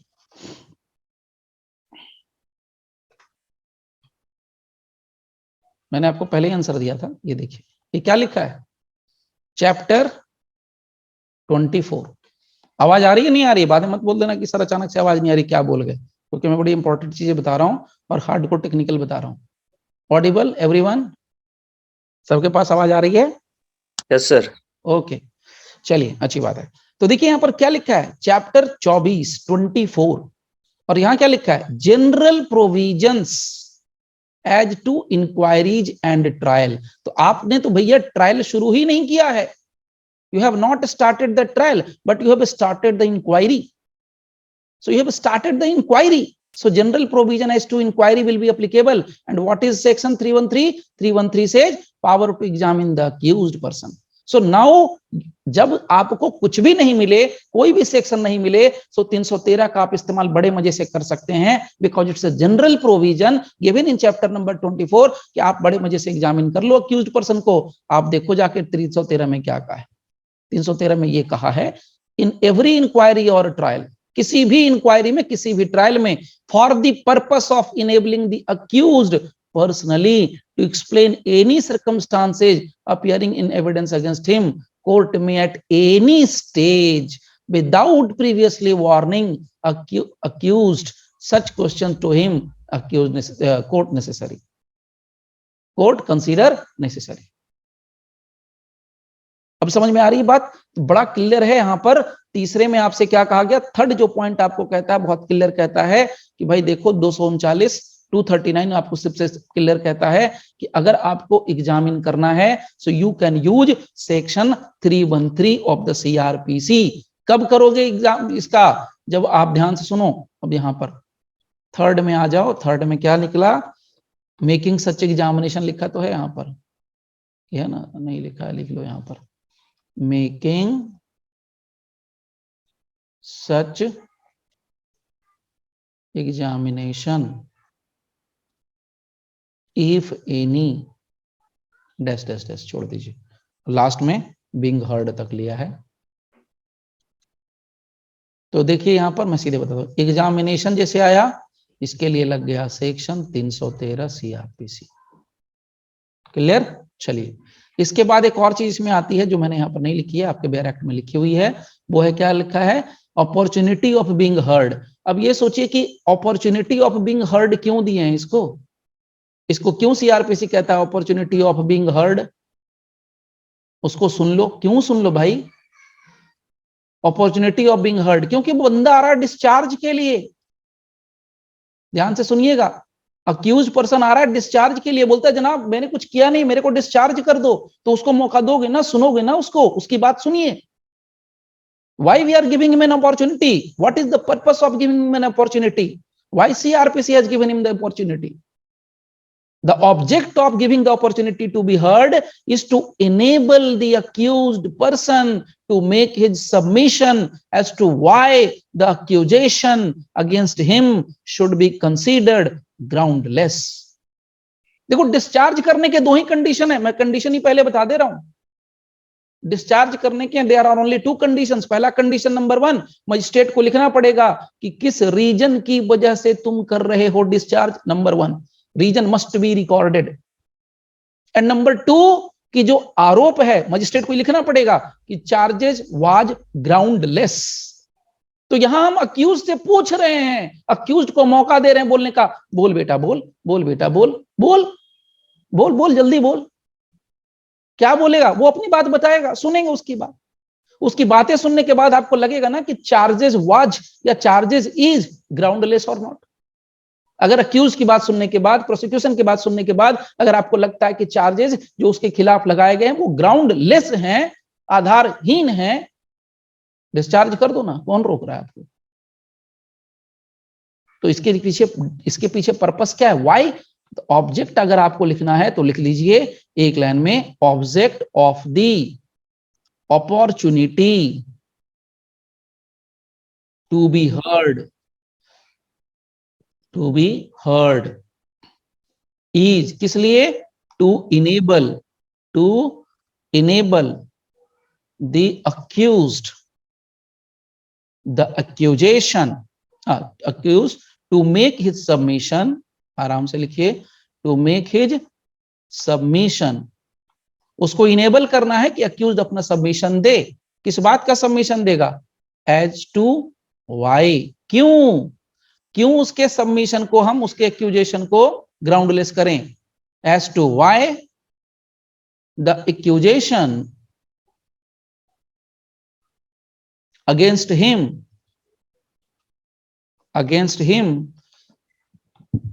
should be considered groundless। क्यों उसकी बातों को हम माने, उसको मौका दे रहे हैं, why the accusation against him should be considered groundless and he should be discharged, उसको क्यों डिस्चार्ज किया जाए, इसीलिए उसको मौका दे कि बोल बेटा बोल, तू कुछ बोल, why he should be discharged। उसको यहां पर हम एविडेंस देने का मौका नहीं दे रहे हैं। Let me remind you clearly, हम यहां पर फॉर्मल उसको बोलते हैं ना, न्योता दे करके। आपको अगर मैंने फोन करके बोल दिया ठीक है जी मेरा बर्थडे है आ जाना, अच्छा लगेगा। मैं बोल दूंगा मेरी शादी है आ जाना, अच्छा लगेगा, नहीं लगेगा, आप नहीं आओ। लेकिन यही मैं फॉर्मली आपको एक इनविटेशन कार्ड भेजूंगा, चाहे व्हाट्सएप पे भेजूं चाहे आपके घर पे भेजूं, तो अच्छा लगेगा। So formally the magistrate has not invited the accused person to produce his evidences against charges, leveled charges। जो चार्जेज लगाए गए हैं उसके खिलाफ एविडेंस लाने के लिए, एविडेंस देने के लिए मजिस्ट्रेट ने उसको कोई न्योता नहीं दिया है। सेक्शन 239 में मजिस्ट्रेट को इनविटेशन नहीं देता है। इससे इनफॉर्मल बात होती है। नॉर्मली ऐसे जो बातचीत हो रही है वो बातचीत होती है, उससे पूछते हैं हाँ भाई बता तू क्या कर रहा था, कैसा था, क्या चल रहा है भाई, तूने क्या कर दिया बता भाई, क्या कैसे कर रहे थे डिस्चार्ज तेरे को बता, बस ये नॉर्मल सी बातचीत होती है। So he should be discharged without proceeding further, without proceeding further। आगे बिना प्रोसीड किए हुए बता मेरे को कि तेरे को डिस्चार्ज क्यों करें। And not to take his evidence, and not लिख लीजिए, नॉट टू टेक, यहां खूब कंफ्यूज करते हैं लोग, इसीलिए मैं बहुत आराम से और डिटेल से बता दे रहा हूं। Not to take his evidence, भाई एविडेंस नहीं लेना है। क्लियर। तो एग्जामिनेशन की बात आएगी तो 313 लग जाएगा। उसकी बात सुननी है तो वो तो हमें 239 ही बोल रहा है कि सुन लो, प्रोसिक्यूशन की भी सुन लो और अक्यूज की भी सुन लो। तो आपको तीन बड़ी बड़ी बातें मैंने बता दी। अब यहां पर आपको ये क्लियर हो गया कि 313 वाला मामला क्या है। अच्छा, ये 313 में क्यों पकड़ के लेके आया, आप भी जरा सोच के बताइए। why the term why we have used section 313 to examine the accused person? Because 239 is totally silent. There is no indication in section 239 CRPC as to the circumstances under which magistrate should exercise his discretion। भैया बोल तो रहे हो कि as if necessary things necessary, magistrate को बोल तो दिया अगर तुमको जरूरत है तो तुम एग्जामिनेशन कर लो, अगर तुमको जरूरत है तो उसको मौका दो, लेकिन एग्जामिनेशन कर लो। कहता है अगर तुमको जरूरत है तुम एग्जामिनेशन कर लो। अरे भैया एग्जामिनेशन कर लें, लेकिन तुमने ये नहीं कहा किस परिस्थिति में कर लें, किस सेक्शन में कर लें, ये तो तुमने बताया नहीं मेरे को। तो मेरे को जनरल प्रोविजन दिख गया सेक्शन 303 का, 313 का, 313 का, मैंने कर लिया। क्या गलत कर लिया भाई। ओके, तो ये सब हम क्यों कर रहे हैं, why we are doing this all the things, just to make the accused discharge, accused को हम डिस्चार्ज करने के पर्पस से कर रहे हैं। नाउ सी, अब यहां पर एक बड़ा फेमस केस है, अभी 2013 का रिसेंट केस है, ज्यादा पुराना नहीं है, 2013 का केस है। एक केस है यूपी का, SHROJ, श्रोज सिंह वर्सेस यूपी। इस केस में कुछ नहीं है, बस 2 लाइनें, एक नहीं 2 लाइनें बस। इस केस में सुप्रीम कोर्ट ने यह कहा कि देखो भाई, अगर किसी पर्सन को डिस्चार्ज करना है तो मेरे तरफ से 2 ही इसेंशियल इंग्रेडिएंट है, 2 चीजें होनी चाहिए। पॉइंट नंबर वन क्या होना चाहिए? अक्यूज्ड को तभी तुम डिस्चार्ज करोगे जब तुम reasons to be recorded, reasons to be recorded, जब ने तुमने रीजंस को रिकॉर्ड कर लिया तब। और नंबर 2, चार्जेस वाज ग्राउंडलेस, जब चार्जेस तुम्हारे ग्राउंडलेस होंगे, उस 2 कंडीशन में ही आपके क्या होने वाले हैं, आपके डिस्चार्ज का कॉन्सेप्ट बनेगा, डिस्चार्ज होगा बंदा, अदरवाइज नहीं होगा। क्लियर है? याद कीजिए, पीछे का छोड़ना नहीं रूट। मैंने सबसे पहले बोला ओपिनियन फॉर्म करेगा, कर लिया ओपिनियन फॉर्म कर लिया। दूसरे में मैंने बता दिया स्टेज, किस स्टेज पर डिस्चार्ज करेगा, आप डिस्चार्ज समझ रहे हो, डिस्चार्ज। तीसरे में मैंने बता दिया डिस्चार्ज करने का तरीका क्या है, मेथड क्या है, तो इसी सेक्शन के अंदर बताया है 239 में कि डिस्चार्ज करने का तरीका क्या है। अब ये बता दिया तरीका, केस लॉ से ही बता दिया, सेक्शन से ही बता दिया, ध्यान से सुनना, केस लॉ के हिसाब से बता दिया, सेक्शन के हिसाब से बता दिया, यानी legislature as well as judiciary दोनों ने बता दिया कि कैसे करना है आपको डिस्चार्ज। तो अब यहां पर यह समझना है पहले कि reasons to be recorded, Supreme Court ने कह तो दिया reasons to be recorded, reasons to be recorded. अरे भाई क्या लिखे reason, what are those reasons which must be to be recorded और which should be recorded, जिसको हमको लिखना ही लिखना पड़ेगा। कौन से रीजन से लिखने पड़ेंगे? और ये ग्राउंडलेस का मतलब क्या होता है? मतलब आप क्या लिखोगे, आप अपने ऑर्डर शीट में क्या लिखोगे जिससे अक्यूज्ड पर्सन डिस्चार्ज हो जाएगा? खाली कह दिया reason to be recorded, reasons to be recorded, क्या रीजन लिखोगे? तो देखिए क्या लिखना है रीजन्स में, ये जानिए, reasons to be recorded. Reasons to be recorded में क्या लिखना है? एक रीजन आप डाल सकते हो, ध्यान से सुनिएगा, आपको क्या दिखाना है, आपको क्या दिखाना है? डिस्चार्ज। तो आपको यह दिखाना पड़ेगा कि भाई हमने उसके पूरी केस हिस्ट्री पढ़ ली, हमने उसका FIR पढ़ लिया, हमने उसका पुलिस रिपोर्ट पढ़ लिया, हमने पुलिस रिपोर्ट के साथ लगाए गए डॉक्यूमेंट पढ़ लिए, हमने प्रोसिक्यूशन की पूरी बात सुन ली, हमने अक्यूज की बात सुन ली, उसका एग्जामिनेशन कर लिया। उसके बाद हम इस नतीजे पर पहुंचते हैं, ये अदालत इस नतीजे पर पहुंचती है कि नहीं, इसके खिलाफ कोई मामला है ही नहीं। हम ये कह सकते हैं दैट द एविडेंस, रीजन देखिए, that the evidence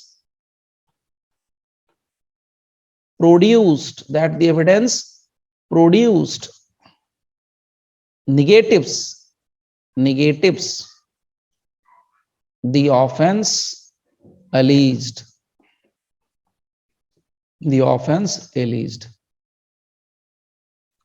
that the evidence produced negatives the offense alleged। जो एविडेंस प्रोड्यूस किए गए उसका अपराध से कुछ लेना देना नहीं है। अपराध है चोरी का, एविडेंस ला रहा है डकैती का, तो हम चोरी के सेक्शन में कैसे तुमको रखें? कोई मामला ही नहीं बनता ना, हटाओ यार, डिस्चार्ज कर दो सेक्शन से, जो सेक्शन लगा रहे हो, जो सेक्शन लगा रहा है पुलिस वाला, डिस्चार्ज करो भाई, हटाओ, खत्म करो, उसका मामला ही नहीं मिलता। और कोई रीजन? दूसरा सिंपल है, मन में सोच सकते हैं आप, यहां पर चूंकि फॉर्मल चार्ज नहीं फ्रेम होता, मैंने पहले ही बता दिया है, there is no formation of charge. तो चूंकि चार्ज बना नहीं है, तो जो चार्ज का मतलब है वो है एक्यूजेशन, चार्ज का मतलब है यहां allegation labelled by the police in the police report, labelled by the prosecution during the hearing. So हम यहां पर कह सकते हैं that there was no evidence, that there was no evidence in support of the accusation. Accusation के support में कोई आपने एविडेंस ही नहीं दिया, नो एविडेंस। तो प्रभु जब आप एक्यूजेशन जो गाली दे रहे थे, जो आरोप लगा रहे थे, उसके फेवर में आपने कोई एविडेंस दिया ही नहीं, तो डिस्चार्ज कर दो ना, मुझे क्या दिक्कत है आपको, क्यों पेट में दर्द हो रहा है? जो एविडेंस दिया उससे कुछ लेना देना ही नहीं अपराध का। नंबर 3, एक आध और देख लेते हैं।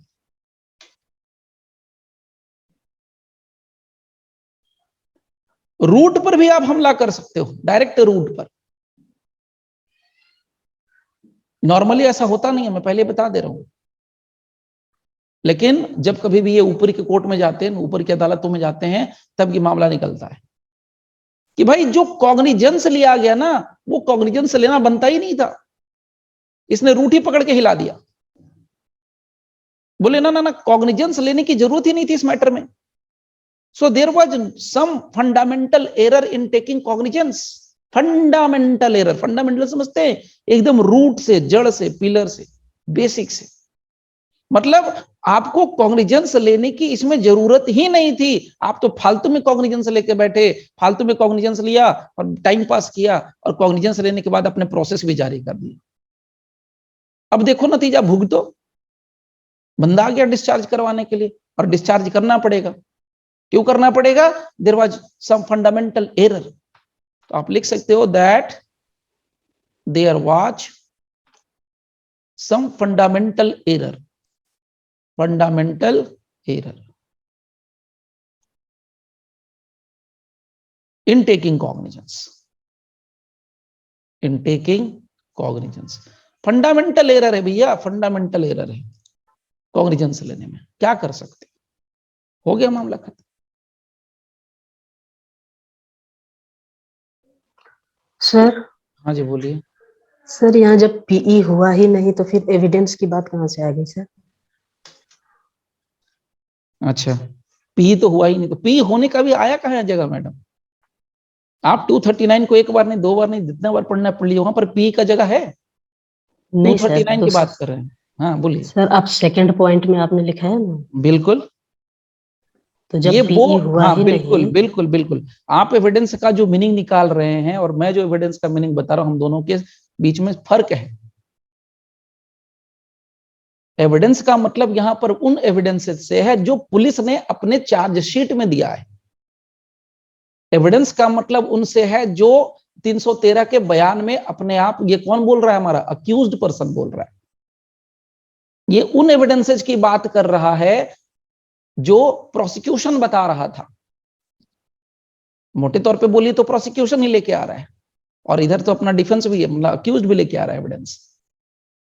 ये वो एविडेंस नहीं है जो आप सोच रहे हैं। एविडेंस का मतलब जो आप सोच रहे हैं कि एविडेंस के लिए, देखिए नॉर्मली क्या होती है, पहले ट्रायल खुलता है, पहले चार्ज फ्रेम होता है, ट्रायल खुलता है, ट्रायल ओपन होता है। ट्रायल ओपन होने के बाद पहले प्रोसिक्यूशन को बकायदा कहते हैं, फॉर्मली चिट्ठी लिख के, ऑर्डर पास करके कहते हैं, बेटा प्रोसिक्यूशन अगली डेट पर तुम सारे गवाहों को पकड़ करके ले आना। वहां से अब जो पहला गवाह आएगा, कोर्ट में खड़ा हो जाएगा, अपना नाम पता दर्ज करवाएगा, अपना बयान देके जाएगा, that is called evidence. Formal evidence उसको बोलते हैं। यहां तो ये प्रोसीजर हो ही नहीं रहा है।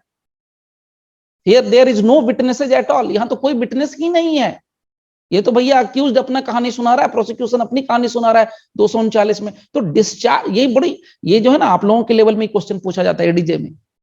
डिस्चार्ज करने के लिए मजिस्ट्रेट के केस में अगर डिस्चार्ज करना है, मजिस्ट्रेट को अगर डिस्चार्ज करना है, तो क्या फॉर्मल एविडेंस आएगा? पी या डी होगा? The answer is no. There is no P, there is no D, except in the matter of complaint case. Complaint case में पहले पीई तब डिस्चार्ज।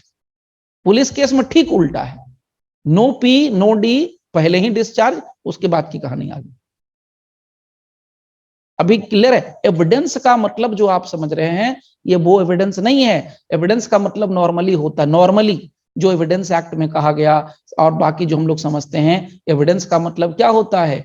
जो जुडिशियल प्रोसीडिंग में मजिस्ट्रेट अपने कोर्ट रूम में बैठ के रिकॉर्ड करता है, उसको हम एविडेंस बोलते हैं। लेकिन ये वो एविडेंस नहीं है। एविडेंस का यहाँ मतलब लूज मीनिंग से है। लूज मीनिंग का मतलब ये उन एविडेंसेस की बात करता है जो पुलिस ने अपने चार्जशीट में दिया है, जो प्रोसिक्यूशन अपने स्टेटमेंट में बताता है, जो हमने कहा ना हर्ड, उसको अपॉर्चुनिटी देना है बोलने की, सुनने की, हमें सुनना है। तो वो जो वहां पर एविडेंस रखता है, वो अक्यूज का जो हमने 313 लिया, वहां पर जो बताता है वो एविडेंस है। हम यहाँ फॉर्मल एविडेंस नहीं बुलाते, हम यहाँ गवाहों को नहीं बुलाते, यहाँ हम डॉक्यूमेंट नहीं मांगते सम्मन भेज करके। यहाँ नॉर्मल बातें होती है, इनफॉर्मल बातें होती है। अभी क्लियर है या अभी भी डाउट है? डाउट है तो सर क्लियर है। हाँ ठीक है, क्वेश्चन बढ़िया था, नो डाउट। ओके, तो यहां पर ये सारी चीजें होंगी। ऑलवेज रिमेंबर, हमारा थर्ड स्टेज बड़ा सिंपल था कि भाई हमें करना क्या है। तो हमने यहाँ पर क्या करना है, मैंने पहले ही बता दिया कि रीजन्स, यहाँ पर दो चीजें मैंने बताई थी कि डिस्चार्ज करने के लिए क्या चाहिए। तो हमारा प्रोसीजर, हमारा सीआरपीसी बता चुका है, हमारा केस बता चुका है, इसमें रीजन्स रिकॉर्ड होने हैं। रीजन में क्या क्या रीजन हो सकते हैं, तो हमने बोल दिया भाई देखो फंडामेंटल एरर हो गया कॉग्निजेंस लेने में। हमने बोल दिया हमारे पास एविडेंस नहीं है। हमने बोल दिया कि जैसा एविडेंस आया है वैसा अपराध नहीं है, जैसा एविडेंस आया वैसा अपराध नहीं है। लिखा है तो the evidence produced negative the offence alleged. दूसरे में हमने कहा कि एविडेंस ही नहीं है। तीसरे में हमने कह दिया कि भैया कॉग्निजेंस ही हमने फंडामेंटली गलत कर दी लेकर के। सर इसका एग्जांपल कोई दीजिए। किसका एग्जांपल बताइए? सर थर्ड पॉइंट का। Fundamental error in taking cognizance, बिल्कुल ठीक है जी सर। अब आप ये बताइए, समझिए, आपको वैसे भी पता है, आइडिया है, कॉग्निजेंस हमारे पास लेने के लिए क्या ऑप्शन मौजूद है? Sir police report, complaint. ठीक है, और सर एक थर्ड भी है, ओन नॉलेज। नॉलेज है, और थर्ड में नॉलेज भी है, और उसके अलावा है कि भाई इंटरनेट और मीडिया की रिपोर्ट पर है। अगर मान लीजिए कि यहाँ पर हम लास्ट वाला पार्ट पकड़ लें, लास्ट वाला पार्ट टेक्निकल पार्ट है। लास्ट वाला पार्ट कहता है कि जहां पर मजिस्ट्रेट ने स्वतः संज्ञान ले लिया, upon his own knowledge he has taken cognizance. अगर मजिस्ट्रेट ने कॉग्निजेंस ले लिया तो वो उसके ऊपर प्रोसीडिंग नहीं चला सकता है, वो खुद उसमें प्रोसीड नहीं कर सकता है, उसको मेक ओवर करना पड़ेगा। 192 सीआरपीसी 192 निकालना पड़ेगा, या है आप लोग के पास? मेक ओवर है उसमें 192, उसमें करना है, वो लेके खुद नहीं बैठ सकता है। गोगोई साहब वाला हाल नहीं करना है। गोगोई साहब के खिलाफ लग गया था चार्जेस कि वही वुमेन हरासमेंट वाला, और वो खुद भी उसमें थे मौजूद। तो वो चीज नहीं है। यहां पर कहता है कि आपको उसमें लेना ही नहीं है, प्रोसीड ही नहीं करना है। 192, let me show you something.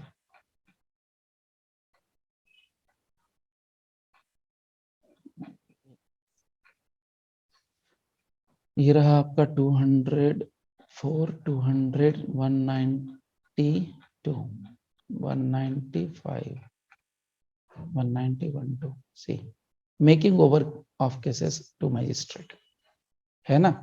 तो यहां पर करना ही नहीं है, यहां पर आपको करना था, आपने वो किया ही नहीं। और कोई डाउट किसी तरह का तो पूछ लीजिए। No sir. चलिए, तो अब यहां पर सब कुछ सही है, रीजन हमने रिकॉर्ड कर लिया है। एक केस आता है, और बहुत बढ़िया केस है, राजस्थान का है, लेकिन राजस्थान हाई कोर्ट का है, सुप्रीम कोर्ट का नहीं है, लेकिन बहुत काम का केस है। राजस्थान हाई कोर्ट ने अपने केस में कहा था, नाम है Guman Singh versus State of Rajasthan. लिखने की जरूरत नहीं, इसलिए मैं लिख भी नहीं रहा हूं। Guman Singh versus State of Rajasthan.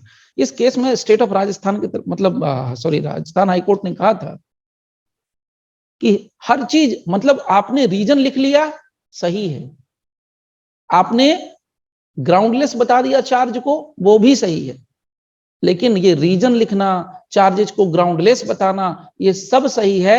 लेकिन इसके पहले जो सबसे पहला जो स्टेज होगा, इसके पहले का जो स्टेज होगा वो ये होगा कि आपको क्या करना है, आपको सुन लेना है। So the most important point here is that before recording the findings if the charges was groundless, magistrate must hear the prosecution, magistrate must hear the accused person, or must give an opportunity.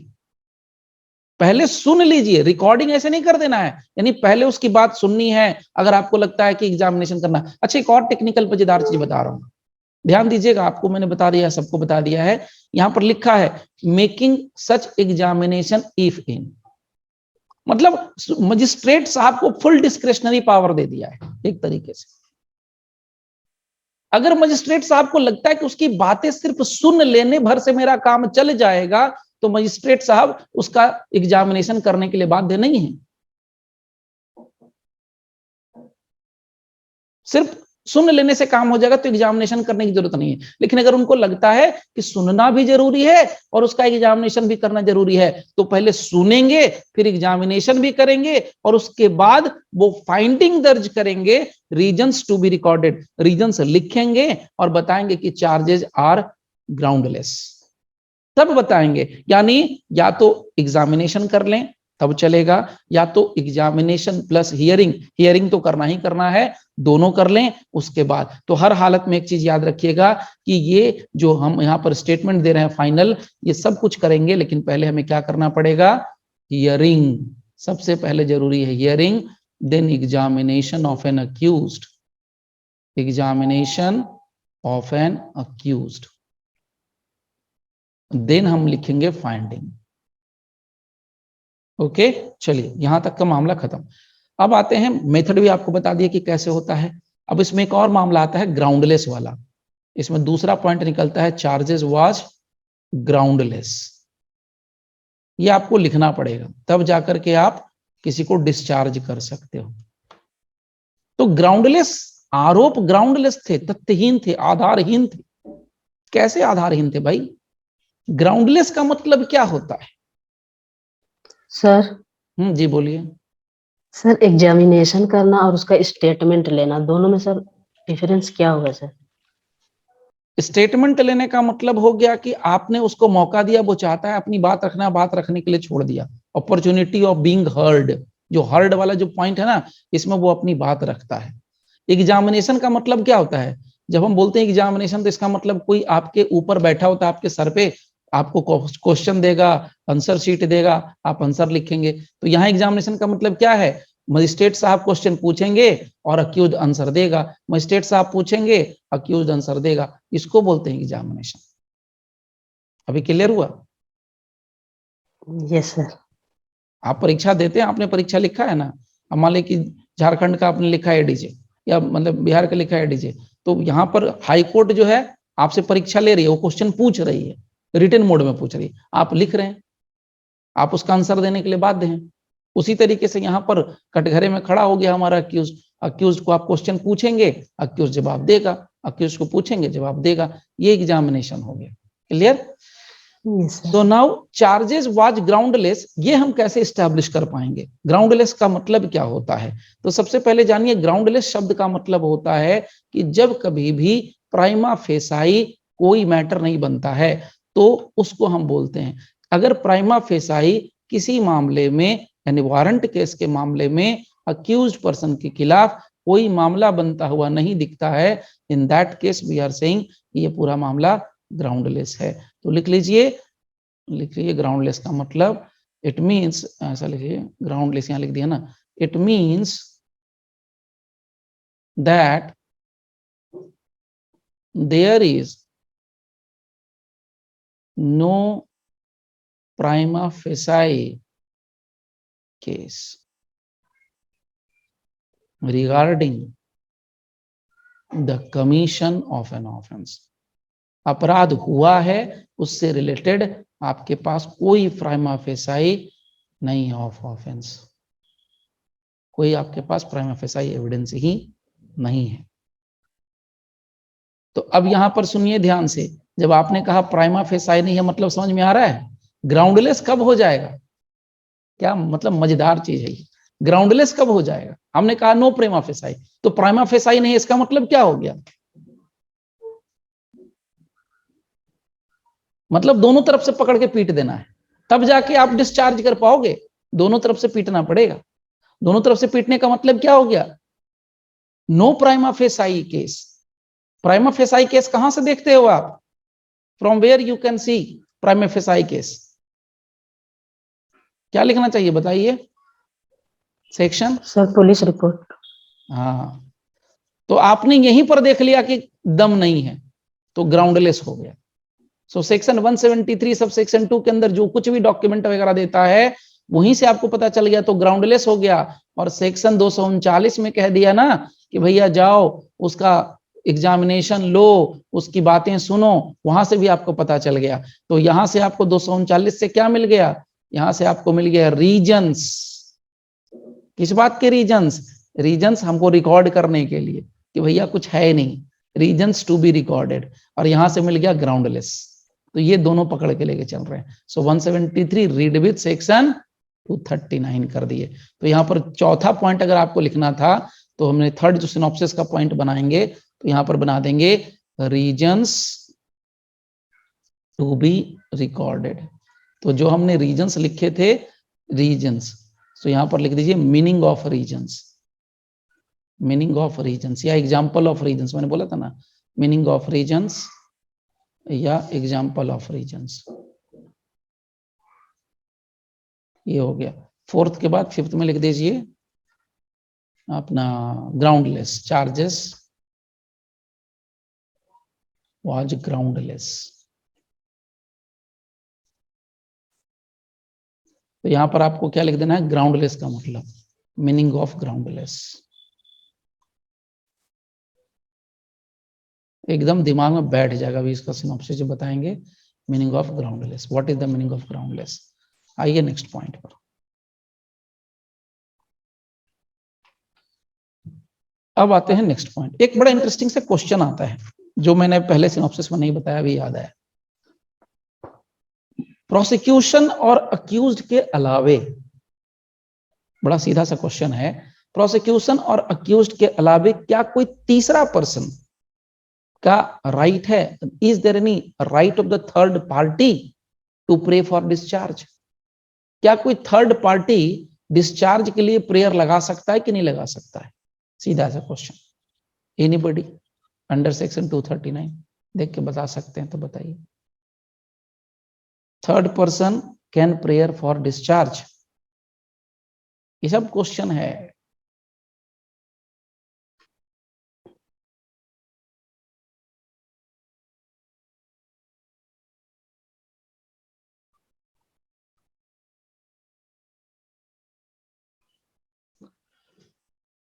नहीं लगा सकता है, सोचने की जरिए ज्यादा परेशान मत होइए, नहीं लगा सकता है।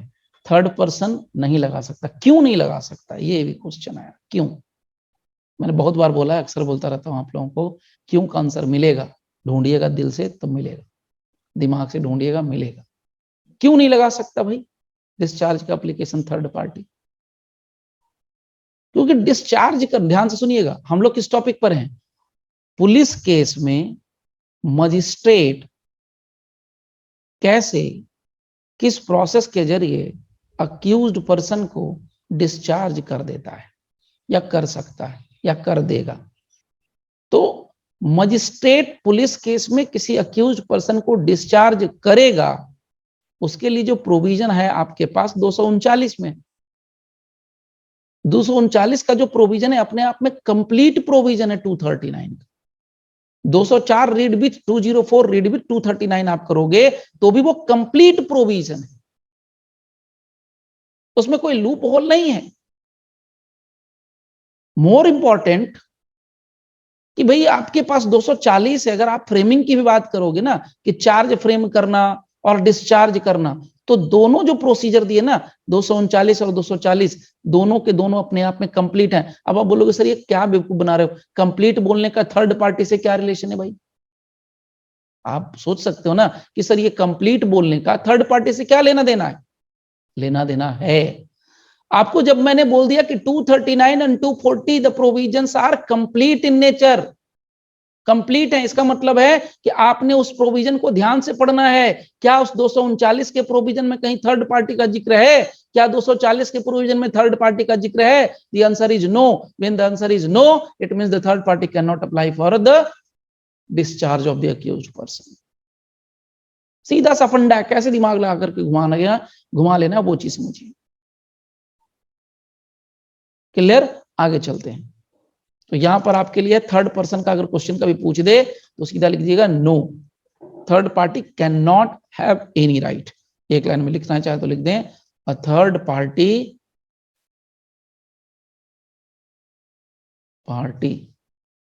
Can not have any right in the matter of discharge. ये भी आपको क्लियर कर दिया।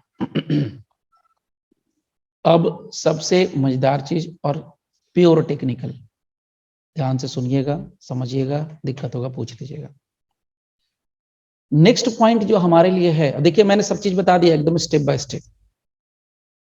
डिस्चार्ज करने के पहले चार्ज बनाना पड़ता है, वो चार्ज नहीं जो आप समझ रहे हैं, फॉर्मल चार्ज नहीं, फॉर्मल चार्ज का जिक्र नहीं करना है, क्या आरोप है वो देखना है, यानी ओपिनियन का फॉर्मेशन ऑफ ओपिनियन। आपने ओपिनियन फॉर्म कर लिया, उसके बाद स्टेज देख लिया, इस तरीके से हम लोग देख चुके हैं। स्टेज देख लिया, उसके बाद तरीका मेथड देख लिया, उसके बाद मेथड में आपको रीजन और ग्राउंडलेस दोनों का मतलब बता दिया। नेक्स्ट टॉपिक थर्ड था, थर्ड पार्टी, वो भी बता दिया।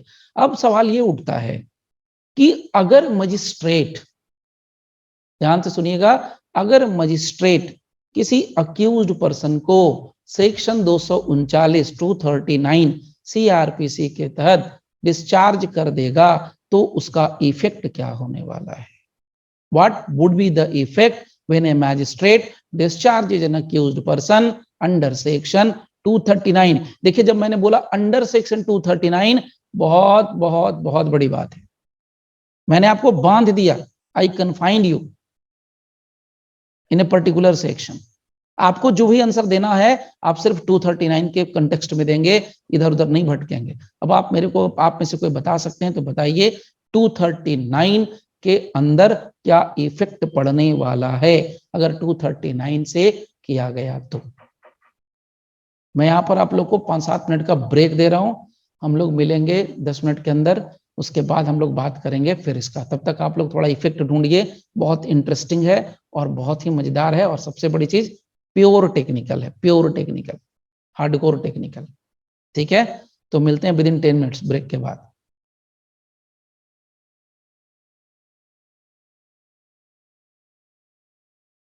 ओके देखिए हम लोग जो डिस्कस कर रहे हैं, मैं पहले बता रहा हूं, हम लोग सेक्शन 239 डिस्कस नहीं कर रहे हैं।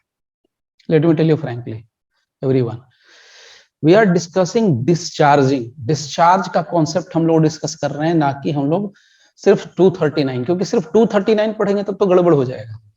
डिस्चार्ज का कॉन्सेप्ट समझ ले रहे हैं कि पुलिस केस के मामले में अगर मजिस्ट्रेट डिस्चार्ज करेगा तो कौन कौन से सेक्शन साथ में मिला के पढ़ने हैं, कौन कौन सा कॉन्सेप्ट मिला के पढ़ना है, उस पॉइंट को हमें देखना है। चलिए हम लोग अपने मेन मुद्दे पे आते हैं जो ब्रेक के पहले था।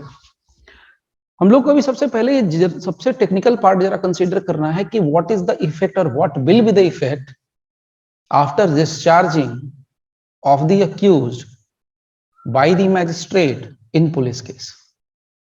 तो 239 में अगर डिस्चार्ज करता है मजिस्ट्रेट किसी अक्यूज्ड पर्सन को तो उसका इफेक्ट ये क्या हो सकता है। सबसे पहले समझिए एक पॉइंट कि 239 में अगर डिस्चार्ज करता है तो उसके लिए इसेंशियल रिक्वायरमेंट क्या है, या मजिस्ट्रेट किसी अक्यूज्ड पर्सन को डिस्चार्ज करता है तो उसके लिए इसेंशियल रिक्वायरमेंट क्या है। देखिए जब कभी भी कोई ऑफेंस होगा, ऑफेंस के बाद क्या बनेगा, केस बनेगा। और जब केस बनेगा तो केस जो होता है मोस्टली दो तरह का होता है। Case is of two types from the CrPC views. आपके पास क्या है, एक है वारंट केस होता है और एक होता है समन केस होता है। तो समन्स केस और वारंट केस दो तरह के केसेस होते हैं। अब मामला क्या होगा कि जब कभी भी हम वारंट केस के सेंस में बात करें यहां पर, तो वारंट केस में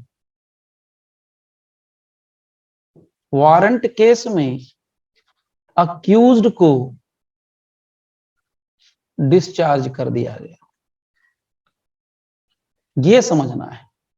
वारंट केस में अक्यूज्ड पर्सन को डिस्चार्ज कर दिया गया। तो डिस्चार्ज करने का मतलब यहां पर सीधा सीधा ये हो गया, क्या हो गया मतलब, डिस्चार्ज का मतलब क्या समझेंगे, इसका मतलब सीधा सीधा ये समझेंगे कि पुलिस की रिपोर्ट में जिस सेक्शन के अंदर, जिस सेक्शन के तहत चार्ज फ्रेम किया गया था, जिस सेक्शन के तहत चार्ज फ्रेम किया गया था पुलिस की रिपोर्ट में, जिस सेक्शन में चार्ज फ्रेम किया गया था, उस सेक्शन से इसको आजाद कर दिया गया, मुक्त कर दिया गया, छोड़ दिया गया। किसको? अक्यूज्ड पर्सन को। एकदम क्रिस्टल क्लियर समझिए। पुलिस की रिपोर्ट में जिन सेक्शंस का जिक्र किया गया था, उन्हीं सेक्शंस में से इसको बाइज्जत बरी कर दिया गया, सॉरी छोड़ दिया गया, आरोप मुक्त कर दिया गया। आरोप मुक्त करने का मतलब ये नहीं है कि उसके ऊपर दोबारा आरोप नहीं चलाया जा सकता, दोबारा आरोप नहीं लगाया जा सकता। अब थोड़ा सा आगे बढ़ते हैं, लीक से हट के बात करते हैं वो पॉइंट। तो जब पुलिस की रिपोर्ट में लगे हुए जितने भी सेक्शन से अगर स्टैब्लिश नहीं हुए, तो उन सब सेक्शंस के अंदर उसको क्या कर दिया गया? डिस्चार्ज कर दिया गया। ठीक है। नाउ अगर कल को एविडेंस आता है, यानी कि पूरा प्रोसेस चल रहा है, ट्रायल शुरू हो चुका है, प्रोसिक्यूशन अपना एविडेंस लेके आया और अक्यूज्ड के खिलाफ एविडेंसेस शुरू हो गए, और बाद में कहीं ये इस्टैब्लिश होता है कि अक्यूज्ड ने सो एंड सो अपराध किए, पुलिस के चार्जशीट में वो ऑफेंस नहीं था, ये दूसरा कोई अपराध बन रहा है जो कि जिक्र आ रहा है, तो अगर कोई पर्टिकुलर ऑफेंस इसने कमिट किया है तो उस ऑफेंस के लिए फिर से चार्ज फ्रेम किया जा सकता है। ये बात हम लोग ऑलरेडी डिस्कस कर चुके हैं चार्ज के पॉइंट पर। तो सबसे पहला पॉइंट यहां पर दिमाग में क्या रखना है कि if there is a discharge under section 239 of the CRPC, then it is confined to those offenses which is mentioned in the police report. Police report. दूसरी बात, पुलिस रिपोर्ट में और अब टेक्निकल पार्ट आपको लेके चलता हूं, पुलिस रिपोर्ट में थोड़ा और टेक्निकल चलते हैं। पुलिस रिपोर्ट में दो अलग अलग धाराओं का प्रोविजन रहा होगा। पुलिस की रिपोर्ट में ऐसा हो सकता है कि समन्स केस वाले सेक्शंस भी होंगे और वारंट केस वाले भी सेक्शंस होंगे। Now the question here is कि अगर आप एज ए मजिस्ट्रेट किसी अक्यूज्ड पर्सन को डिस्चार्ज करते हैं, अंडर सेक्शन 239 करते हैं, तो फिर वो पर्सन का डिस्चार्ज किस में होगा? समन केस में होगा कि वारंट केस में होगा? किस में होगा? ऑफ कोर्स वारंट केस में ही होगा। समन केस की बात नहीं कर रहे हैं, समन केस की बात मैं भी बता रहा हूं, लेकिन वारंट केस ट्राइबल यानी वारंट ट्रायल वाले जितने सेक्शंस होंगे, उन सेक्शंस, जिन सेक्शंस का जिक्र पुलिस की डायरी में, पुलिस की रिपोर्ट में जिन सेक्शंस का जिक्र किया गया होगा और वारंट ट्रायल से रिलेटेड वो सेक्शंस रहे होंगे, उन्हीं सेक्शंस के अंदर डिस्चार्ज होगा बंदा। ठीक है, तो पहले इस लाइन को क्लियर कर लेते हैं। लिख लीजिए, द डिस्चार्ज, एक लाइन का मामला है, the discharge under section 239 CRPC is confined. The discharge under section 239 CRPC is confined to those offenses mentioned in the police report. Those offenses mentioned in the police report. अब देखिए, police report में जो section mention है वही रहेगा, लेकिन उसके अंदर भी हम लोग डीपली चले गए और हमने कह दिया कि triable as a warrant case. तो यहां पर लिख दीजिए, report which are tribal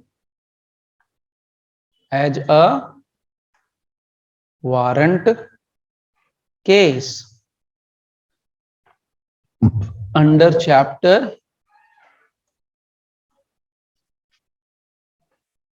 19। Okay, ये एक पॉइंट क्लियर हो गया, नंबर 1। नंबर 2, और क्या इफेक्ट पड़ने वाला है अगर डिस्चार्ज कर दिया तो? डिस्चार्ज किस सेक्शन में होगा ये आपको एकदम क्रिस्टल क्लियर है, यहाँ बहुत कंफ्यूजन होता है, तो वो कंफ्यूजन मैंने दूर कर दिया। दूसरा पॉइंट पकड़िए, डिस्चार्ज के मामले में क्या होगा। इट मीन्स अगर हमने यहां पर कह दिया कि भाई वारंट केस है, तब अब मान लीजिए कि कहीं दूसरे सेक्शन के अंदर जो वारंट ट्राइबल मैटर नहीं है उसके अंदर अगर मामला आया, तो क्या 239 239 सीआरपीसी के अंदर उसमें मजिस्ट्रेट डिस्चार्ज कर पाएगा?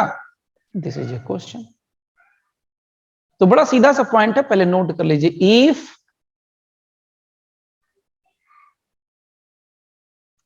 therefore the police report under section 173 subsection 2 CrPC, अगर पुलिस की रिपोर्ट जो 173 सबसेक्शन 2 सीआरपीसी में आती है और उसमें किसी और ऑफेंस का जिक्र किया गया है जो वारंट ट्राइबल नहीं है, फिर से रिपीट कर रहा हूं, जो वारंट ट्राइबल नहीं है, जो वारंट ट्राइबल नहीं है। So if therefore the police report under section so and so mention any other offense or offenses arising out of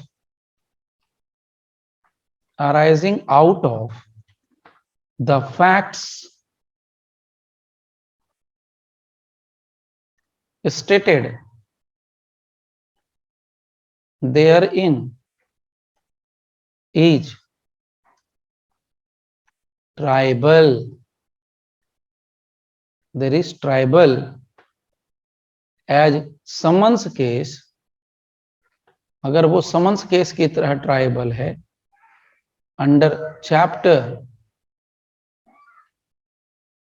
20,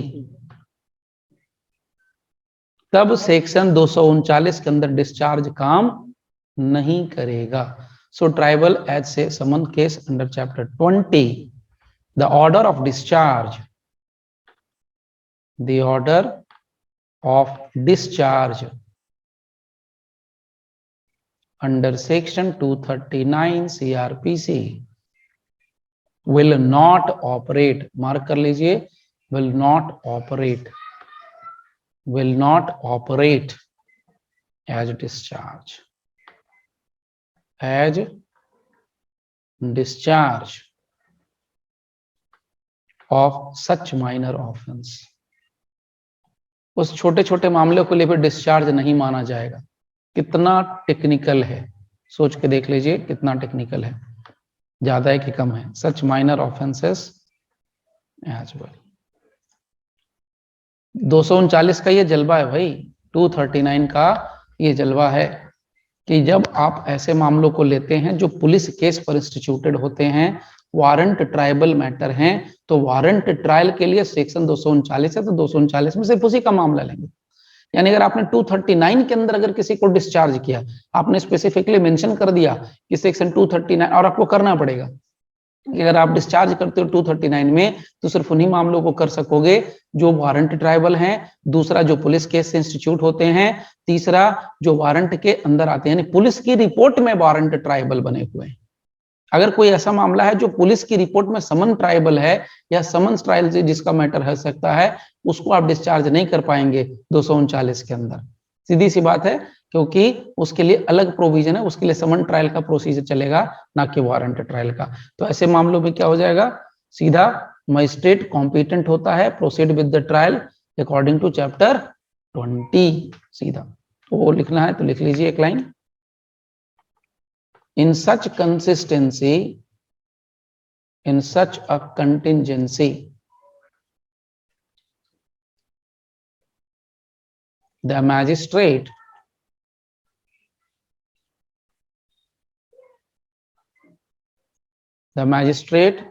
shall be competent, यहां shall लगा दिया है, shall be competent to proceed with the trial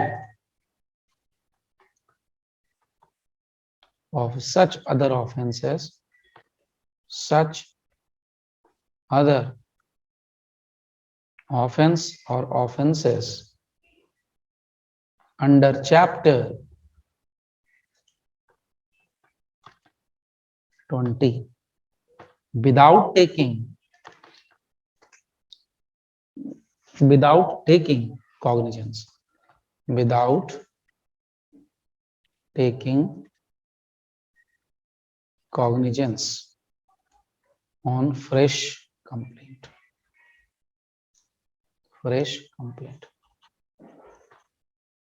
उसके लिए पूरा process में जाना पड़ेगा, अदरवाइज पॉसिबल नहीं होगा। ये है अपना सेक्शन 239 का पार्ट। अब एक लास्ट पार्ट जो हम लोगों को डिस्कस करना चाहिए, उसके बाद मैं आपको सिनॉप्सिस दूंगा, समरी दूंगा, सब दूंगा। मुद्दा ये है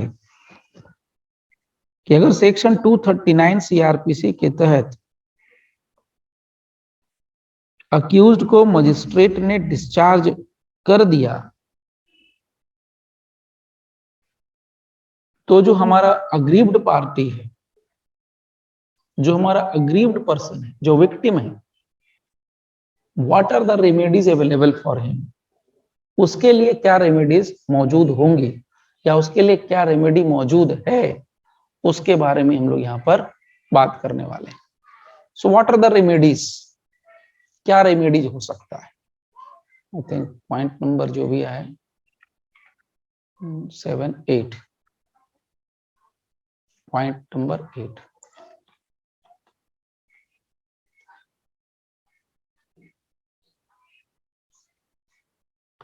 रेमेडीज, क्या रेमेडीज हो सकता है, एनी आइडिया? अगर यहां पर ले लिया तो क्या रेमेडी देंगे? देखिए रेमेडी मैंने पहले दिखाया था, फिर से रिपीट कर दे रहा हूं।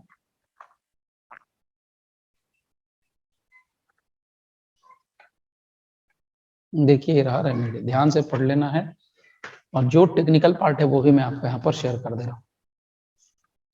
देखिए, power to order inquiry 398 of the CRPC. So the remedy is under section 398 of the CRPC. कोशिश ये करनी है कि सेक्शन ना रटें। मैं बार बार कहता हूं कंटेंट पर फोकस कीजिए, इसलिए कंटेंट हमारा क्या है। कंटेंट अगर आपसे क्वेश्चन पूछता है, इंटरव्यू में पूछ दे, मेंस में पूछ दे, प्रीलिम से पूछ दे, जहां कहीं भी पूछ दे, या आपको प्रैक्टिकल में जरूरत पड़ रही है, तो आपको यही चीज दिमाग में रखनी है कि भाई मजिस्ट्रेट करेगा डिस्चार्ज तो किस सेक्शन के अंदर करेगा, पुलिस केस के मामले में, और प्रोसीजर क्या होगा, बस इतना याद रखना है। सेक्शन वेक्शन छोड़िए, सेक्शन उसके अंदर है, ठीक है। So now see, on examining any record under section 397, यहां पर 397 का जिक्र है, देखेंगे, और अदरवाइज, सो 397 सीआरपीसी के अंदर किसी भी रिकॉर्ड को एग्जामिन करने के बाद या otherwise, the magistrate sorry the high court और द सेशंस जज, यहां पर क्लियर है, द हाई कोर्ट और द सेशंस जज, दोनों में से कोई भी, मे डायरेक्ट द सीजेएम, यहां पर लिखा है कि मे डायरेक्ट द सीजेएम, वो डायरेक्शन दे सकते हैं चीफ जुडिशियल मजिस्ट्रेट को बाय हिमसेल्फ और by any of the magistrate subordinate to him, यानी वो डायरेक्शन खुद दे सकते हैं चीफ जुडिशियल मजिस्ट्रेट को खुद से, या किसी दूसरे मजिस्ट्रेट को जो उनका जूनियर है, जो उनके नीचे है, सबऑर्डिनेट टू हिम। किस बात के लिए? To make, and the chief judicial magistrate may himself make और direct any subordinate magistrate to make further, किस बात के लिए? तो यहां से आप जो पॉइंट है ना कॉमा, इस कॉमा के बाद आप सीधा पकड़ लो इसको, ये वाला पॉइंट पकड़ो, further inquiry into any complaint which has been dismissed under section 203। So अब देखिए, अगर पूछा जाएगा ना कि कंप्लेंट डिसमिस होने पर क्या हो सकता है रेमेडी, तो 398 सीआरपीसी 398 सीआरपीसी के अंदर रेमेडी है। तो रेमेडी क्या है?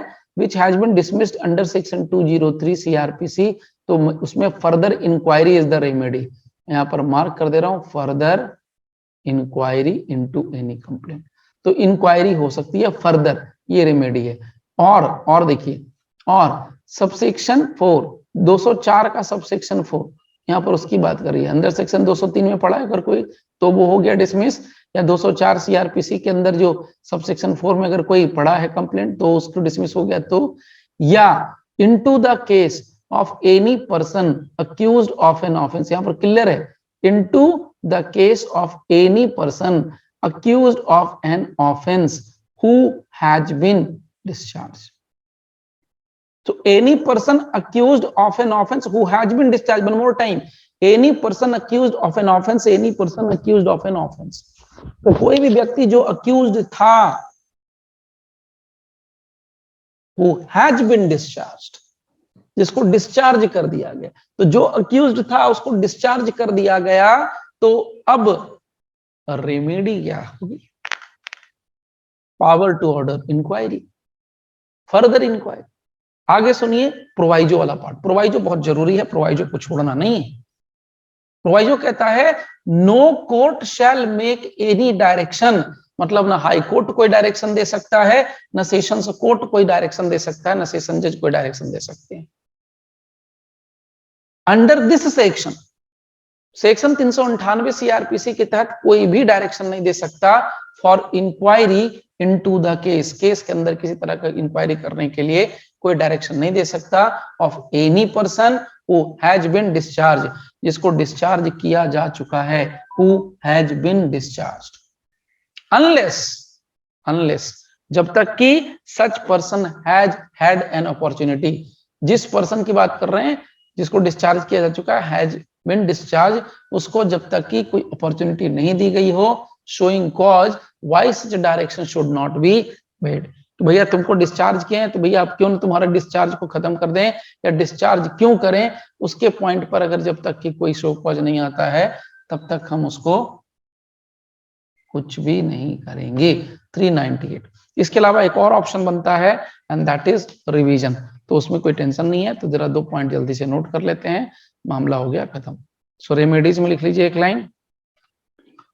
पहली remedy section 398 CRPC provides that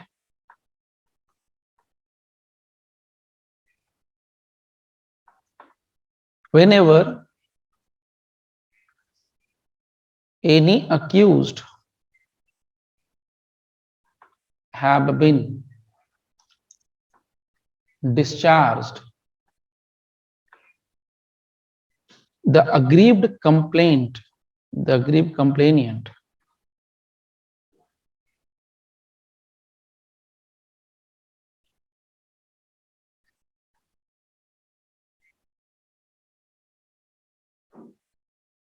may move, may यहां पर may लगा हुआ है तो may move the high court or the session judge.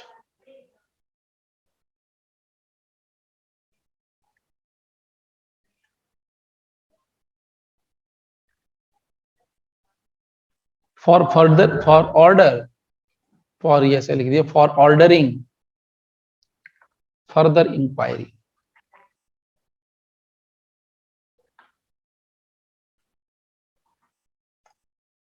into the complaint.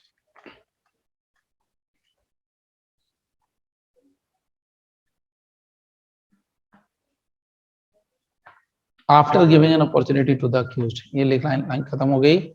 After कब होगा, तो after giving an opportunity to the accused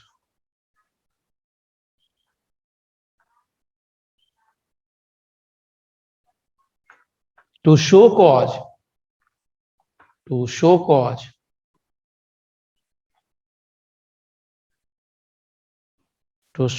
why such a direction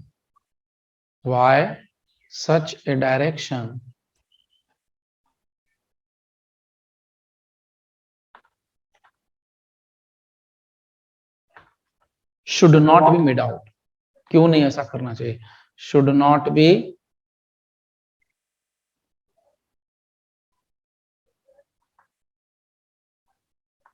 made out.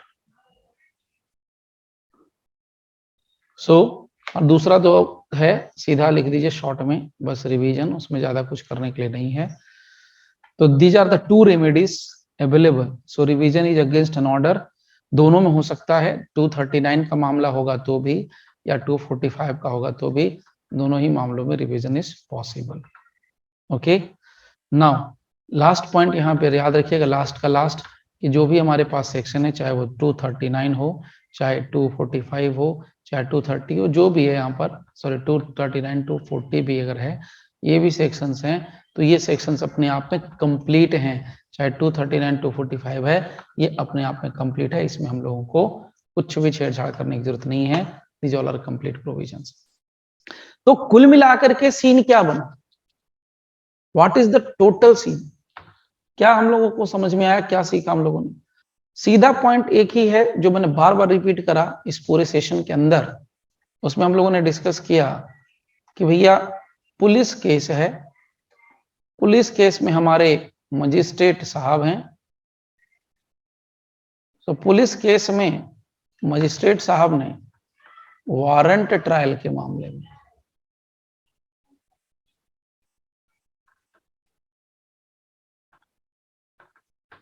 Police case में मजिस्ट्रेट ने वारंट ट्रायल के मामले में discharge कर दिया। तो डिस्चार्ज करने का मेथड, डिस्चार्ज करने का प्रोसीजर, क्या मेथड?